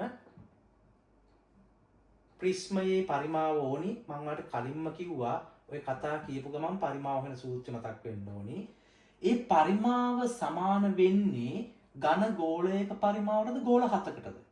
7 ගුණ කිරීම ගෝල පරිමාව. ගෝලයක පරිමාව. මම මේ සිංහලෙන්ම ලියන්නේ තේරෙන්න ඕනේ නේද? ප්‍රිස්මයේ පරිමාව සමාන වෙන්නේ ගෝලයක පරිමාවට නෙමෙයි එවැනි ගෝල 7ක පරිමාවට. ප්‍රිස්මයේ පරිමාව වෙන සූත්‍රය මොකද්ද? ගාන කියනවා හරස්කඩ වර්ගඵලය. හරස්කඩ කියන්නේ මොකද්ද? හරහට කැපුවම සෑම කඩක්ම සමාන වෙන්න නම් ත්‍රිකෝණාකාර මුහුණට තමයි හරස්කඩ වෙන්නේ. මේ හරස්කඩ වර්ගඵලය දීලා තියෙනවා මොකක් කියලාද? 42යි. ඒ කියන්නේ මේ ත්‍රිකෝණේ වර්ගඵලය දීලා තියෙනවා 42යි. එහෙනම් ඒකේ පරිමාව හොයන්න හරි ලේසියි. මොකද මේ ත්‍රිකෝණ ගොඩාක් ඇහුරුවාම තමයි ප්‍රිස්මයක් හැදෙන්නේ. මේ වගේ ත්‍රිකෝණ 100ක් විතර කපලා පෙළට ඇහුරුවොත් ප්‍රිස්මයක් හැදෙනවනේ. එහෙනම් මේ ත්‍රිකෝණයක හරස්කඩ වර්ගඵලය වගේ මොන ගුණයක්ද? h ගුණයක්. ඒ ගානේ දීලා තියෙන්නේ h කියලානේ. එහෙනම් මම සූත්‍රය ලියනවා මෙහෙම 42 කියන්නේ මෙන්න මේ ත්‍රිකෝණාකාර පෘෂ්ඨයේ වර්ගඵලය. එවැනි වර්ගඵල h ගුණයක්. ඒ කියන්නේ එතකොට 42 ගුණ කිරීම h තමයි ඒකේ පරිමාව. 7 ගුණ කිරීම ගෝලයක පරිමාව වන සූත්‍රය 3න් 4යි 5 3න් 4යි 5 5 වලට අගයක් අපිට දීලා නැහැ 722 ගන්නත් පුළුවන්. හැබැයි මේකේ මම 722 ගන්නෑ. ඇයි? උත්තරේට ඉල්ලන්නේ. ඒ ගණේ සමානයි 9යි h බෙදීම 25 බව. දැන් 25 බව පෙන්නන්න නම් 5 ඉතුරු කරන්න වෙනවා. 5ට ආදේශ කරන්න බෑ. 3න් 4යි 5r ගණය මේකේ r වෙනුවට ඒගොල්ලෝ ගන්න කියලා කියන්නේ a කියලා. එහෙනම් ඒ ගණය කියලා එන්නේ. r ගණය තමයි සූත්‍රය. ඒගොල්ලෝ අරය r නෙමෙයි අරය a කියනවා නම් අපිට ගන්න වෙන්නේ a ගණය කියලා. අරය c කියලා ගන්නකොට නම් c ගණය කියලා ගන්න ඕනේ. ඒගොල්ලෝ කියන එකයි අපි ගන්න ඕනේ. හැබැයි සූත්‍රය වෙනස් වෙලා නැහැ.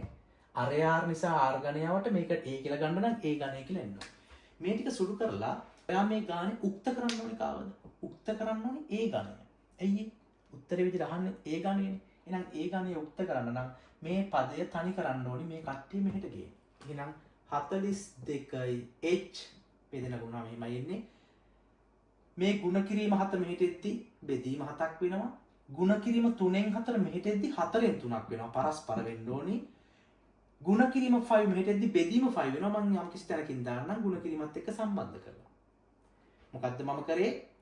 a ගණය තනි කරා මේ කට්ටිය පැන්නුවා. ගුණ කිරීම 7 මෙහෙට යනකොට බෙදීම 7ක් වෙනවා. 3න් 4 ගුණ කිරීම 3න් 4 භාගයක් අනිත් පැත්තටදී 4න් 3 වෙන්න ඕනේ. පරස්පර වෙලා යන්න ඕනේ. දැන් උඩයට යම් කිසි ප්‍රමාණයක් කැපෙනවා. 7ට 1යි 42ට 7 වරක් 6යි කියලා කැපෙනවා. 6ට දෙවරක් 3යි කියලා කැපෙනවා. මෙතෙන්ට දෙවරක් 2යි කියලා කැපෙනවා. අන්තිමට ඉතුරු වෙන්නේ 3 වරක් 3 9යි 9යි h.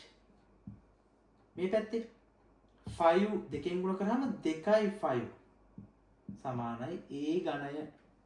එතකොට මේ a ගණය වම් පැත්තෙන් දීලා මේක දකුණෙන් ලිව්වත් කමන්නේ. කොහමද උත්තරය ආවා a ගණය සමානයි 9යි h බෙදීම 25 කියලා. දැන් ඒක ඔප්පු කරලා පෙන්නලා තියෙනවා. එහෙනම් එක ප්‍රශ්නෙට උත්තරය ආවා. ඒකෙන් අහනවා ඊළඟට h කි අගය 31.17 වර්ගමූලයේ ලෙසද 5 අගය 3.14 ලෙසදගෙන ලඝු ගණක වගු භාවිතයෙන් ඒ ගණයේ අගේ ආසන්න පූර්ණ සංඛ්‍යාවට සොයා එනයින් ඒහි අගේ ලබා ගන්න. එනයින් කියන්නේ ඒ මගින් කියන එක. ඒ තුලින් කියන එක. එහෙනම් අපි ඒකත් හොයමු. එහෙනම් සූත්‍රය ඒ ගණය සමානයි 9යි h බෙදීම 25. මේකේ ආදේශ කරගෙන ඉමු. ඒ ඝණය සමානයි 9 ගුණ කිරීම h වෙනුවට ගන්න කියන්නේ 31.17 වර්ගමූලය. මම වර්ගමූලයට මොකක්ද දාන්නේ? භාගඵලය. කමක් නැහැ නේද? වර්ගමූලය දැම්මත් එකයි භාගඵලය දැම්මත් එකයි. 25 3.14. කාටරි ප්‍රශ්නයක් නම් ඇයි මං h වෙනුවට අර දීපෙක් ගත්තේ නැත්තේ කියලා. ඉතින් වර්ගමූල කොක්ක දාලා තව පියවරක් ගිහිල්ලා භාගඵලය ලියනට නම් මම මෙතනම ලියලා ගන්නවා. දැන් ලඝු දාමු. ලඝු a ඝණය මෙයාටත් ලඝු වැටෙනවා. ලඝු 9 හරියට ලියන්න මේ LG මේ 9 ගුණ කිරීම දැන් එකතු කිරීම වෙන්න ඕනේ. මේකට ලඝු දානකොට මේ භාගඵලය නැත්තම් භාගය ඉස්සරහට එන්න ඕනේ. භාගයයි LG 31.17 බෙදීම මෙතන හරි වැදගත් කතාවක් තියෙනවා. හොඳට මතක තියාගන්න. මේ දෙන්න වරහණක් දැම්මොත් මේ දෙන්න ಗುಣ වෙලා එන උත්තරේ බෙදන්න ඕනේ මේ දෙන්න ගුණිතෙන්නේ. ඇත්ත කතාව මොකද්ද? මේ දෙන්න ಗುಣ වුණාට පස්සේ එන උත්තරේ මේ දෙන්න ಗುಣ වුණාට පස්සේ එන උත්තරෙන් බෙදෙන්න ඕනේ. එහෙනම් ඔයා මෙතන බෙදීම දැකපු ගමන් අඩු කිරීම දාන්න ඕනේ. මොකද ලඝු දානකොට අඩු කිරීම දෙක විතරක් දාලා මදි. මේ දෙන්නම අඩු වෙන්න ඕනේ කියලා තේරෙනවද? ඔයාලට පැහැදිලිද මේ දෙන්නම අඩු වෙන්න ඕනේ කියලා? ඇයි දෙන්නම අඩු වෙන්නේ? මේ දෙන්න ගුණිතේ නම් ඒ දෙන්න වෙනුවට තමයි ලඝු නීතිය එකතු කිරීම වෙන්නේ. දැන් මේ බෙදන්නේ මෙයාව විතරක්ද දෙන්නමද? දෙන්නම බෙදෙනවා කියන්නේ ඒ ඉරෙන් යට දෙන්නම ඉන්නවා කියන්නේ දෙන්නම බෙදිය යුතුයි කියන එක. එතකොට මේ දෙකත් අඩු වෙන්න ඕනේ. 3.14ත් අඩු වෙන්න ඕනේ. දැන් මේ දෙන්නම අඩු වෙන්න ඕන නම් මම මේක වරහණක් ඇතුළේ ඉවනම් වැඩි ලස්සනයි පැහැදිලි. එහෙනම් මම මේක අඩු කිරීම කියලා දාන්නේ බෙදීම වෙනුවට මේ දෙන්නම වරහණක් ඇතුළේ දානවා. ඇයි දාන්නේ? මේ දෙන්නාම එකතු අඩු වෙන්න ඕනි කියන එක. එහෙනම් මේ දෙකට ලඝු දාන්න ලඝු දෙක. දැන් මේ ගුණ කිරීමට ඕන එකතු කිරීම දාගන්න ඕන නම් නෙවෙයි දාන්න ලඝු 3.14. ඔයාලට මේ වරහණක් නොදා කරනවා නම් ඔයාලට කරන්න පුළුවන් එකම දේ අඩු කිරීම ලඝු දෙක දාලා අඩු කිරීම ලඝු 3.14 දැම්ම නම් හරි. දෙන්නම අඩු වෙලා යනවා. එහෙමත් හරි නැත්නම් වරහණක් ඇතුළේ දාලා එකතු කරලා ගත්තත් කමන්නේ. හරි. දැන් අපි මේක ලඝු පොතෙන් බලමු. ලඝු a ඝණය සංඛ්‍යා 1යි. එහෙනම් 0.0 එකතු කිරීම භාගය ලඝු වචනේ අයින් වෙන්න ඕනේ ගුණ කිරීම සංඛ්‍යා දෙකක් නිසා 1.0. මම ඉස්සෙල්ලා පූර්ණාංශ ටිකයි තීරණය කරගන්න. ඒක තමයි ලේසි වෙන්නේ ගන්න. ලඝු සංඛ්‍යා 0.0 එකතු කිරීම සංඛ්‍යා එකක් නිසා එතන 0.0. දැන් ලඝු පොතෙන් බලන්න 9 බලන්න බෑ ලඝු පොතෙන් 90 බිංදුව. 31 1 7 බලන්න. දෙක බලන්න බෑ ලඝු පොතෙන් 20 බිංදුව බලන්න. 31 4 බලන්න. ඔය සංඛ්‍යා ටික මෙතෙන්ට දාගෙන යන්න තියෙනවා. 95යි 42 එනවා. 49 3යි 8 එනවා. 30යි 10 එනවා. 49 69 එනවා. දැන් මේක සුළු කරන්න තියෙන ලඝු a වර්ගය a ඝණය මෙතන 0.9යි 5යි 4යි 2මයි එකතු කිරීම මෙතන කැපෙනවා මේ උඩයට කපලා ගන්න දෙකට එකයි මෙතන නෑ බිංදුවයි දශම තිත 14ට 7යි 9ට 4යි 13ට 6යි 18ට 9යි. එතකොට එන්නේ 0.7යි 4යි 6යි 9. අඩු කිරීම මෙතන එකතුව ගන්න. එතකොට ලේසියෙන් 9යි බිංදුවයි 9යි 6යි 1යි 7යි 9යි බිංදුවයි 9යි 4යි 3යි 7යි බිංදුවයි බිංදුවයි බිංදුවයි. මේ දෙන්න එකතුවෙන් මෙයාම අඩු කරන්න තියෙනවා. මේ දෙන්න එකතුව 1යි 11න් එකක් ඉතුරුයි 5යි 5යි 11න් එකක් ඉතුරුයි 6යි 4යි 10න් බිංදුව එකක් ඉතුරුයි 10යි 17න් 7 එකක් ඉතුරුයි 1යි. බිංදුවයි දශම 7යි 9යි 7යි 9යි. බිංදුව 9යි බිංදුවයි 3යි 2 කියලා එනවා. එහෙනම් දැන් අපිට ඕනි a ඝණය ලඝු බෑ ඇන්ටිලොග්. බිංදුවයි දශම 9යි බිංදුවයි 3යි 2. a ඝණය දැන් ඔයා 90යි 32 තියෙන තැන බලලා මට කියන්න. 8001 ඒ කියන්නේ මෙහෙම ගත්තොත් 80.1 තමයි තියෙන්නේ. එතකොට මේක අවසාන උත්තරේ නෙමෙයි මෙතන පූර්ණාංශය බිංදුවක් තියෙන කලින් සංඛ්‍යා එකක් තිබිච්ච නිසා එහෙනම් උත්තරේ එන්න ඕනේ a ඝණය සමානයි 8.0.01 කියලා. මේක ආසන්න වශයෙන් අපි ගත්තොත් a ඝණය සමානයි 8 කියලා ගන්න පුළුවන්.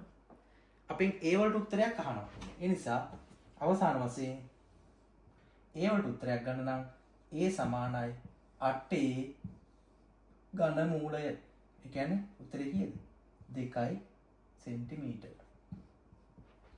ඝන මූලය කියන්නේ 8 හැදිලා තියෙන 2 3 පාරක් ගුණ වෙලා 2 සෙන්ටිමීටර. හරි. එහෙනම් 2022 23 ප්‍රශ්නේ මේ විදිහට ඉවර වෙනවා. ඔයා බලන්න කොහොමද මේ ලඝු වලදී වර්ගමූලයක් අයින් කරගන්නේ? එතකොට ලඝු දානකොට කොහොමද ලඝු නීතිය ක්‍රියාත්මක වෙන්නේ? මේ පැත්තේ ලඝු කියන වචනේ අයින් වෙන නම් නිවැරදි විදිහට ගත්තොත් ඇන්ටිලොග් බලන තාක්කල් එක යන්න ඕනේ. ඒතකොට මේ ලඝු කියන වචනේ සනිකවම අතහැරලා දාන්න බෑ යම් කිසි තැනකදී. ඒක අතහැරෙන්නේ මේ පැත්තේ ඇන්ටිලොග් බලන අවස්ථාවේදී විතරයි. එහෙනම් එතනින් පස්සේ ලඝු කියන වචනේ මෙතෙන්ට අවශ්‍ය නෑ. උත්තර වලට ලස්සනට යන්න පුළුවන්. පැහැදිලිද කියලා බලන්න. මේක තව ගණන් හැදුවත්, තව එහාට කොච්චර ගණන් හැදුවත් පැහැදිලි කරන්න තියෙන ওই ටික තමයි. මූලික කරුණු විදිහට මෙන්න මේ තොරතුරු ටික ඔළුවට දාගෙන කොහොමද ගාන දුන්නට පස්සේ තර්ක කරන්න කියලා ඔළුවට දාගන්න. ඒත් එක්කම මේ ලඝු කොටස කොහොමද ඉවර කරගන්නේ? හරියට ලඝු බලන්නේ කොහොමද කියලා ඔළුවට දාගන්න. ඔන්න ඔය ටික තමයි මේ මිනිතේ ගානෙන් ඔයාලට ඉගෙන ගන්න තියෙන්නේ. දැන් ඔයා මේ ගණන් තුන මාත් එක්ක හදලා ඉවරයිනේ. ඔයා බලන්නකෝ 24 දැන් මම 22 23 නේ හැදුවේ. 23 24යි 24 25යි තනියෙන් හදලා බලන්න. ප්‍රශ්නයක් තිබුණොත් මට මැසේජ් එකක් දාන්න. මම කලින් වීඩියෝ එකේ ඔයාට WhatsApp නම්බරේ ඔක්කොම ටික දැම්මා. මට මැසේජ් එකක් දාන්න. මම වොයිස් මැසේජ් එකක් කරලා දාලා ඔයාට ආන්සර් එක ඉක්මනට දෙන්නම්. හරි. එහෙනම් අපි තවත් ගානකින් ඉක්මනටම හම්බෙමු. ආයිබෝවන්. ගානට මැත්ස් නිසාන්ත රණවක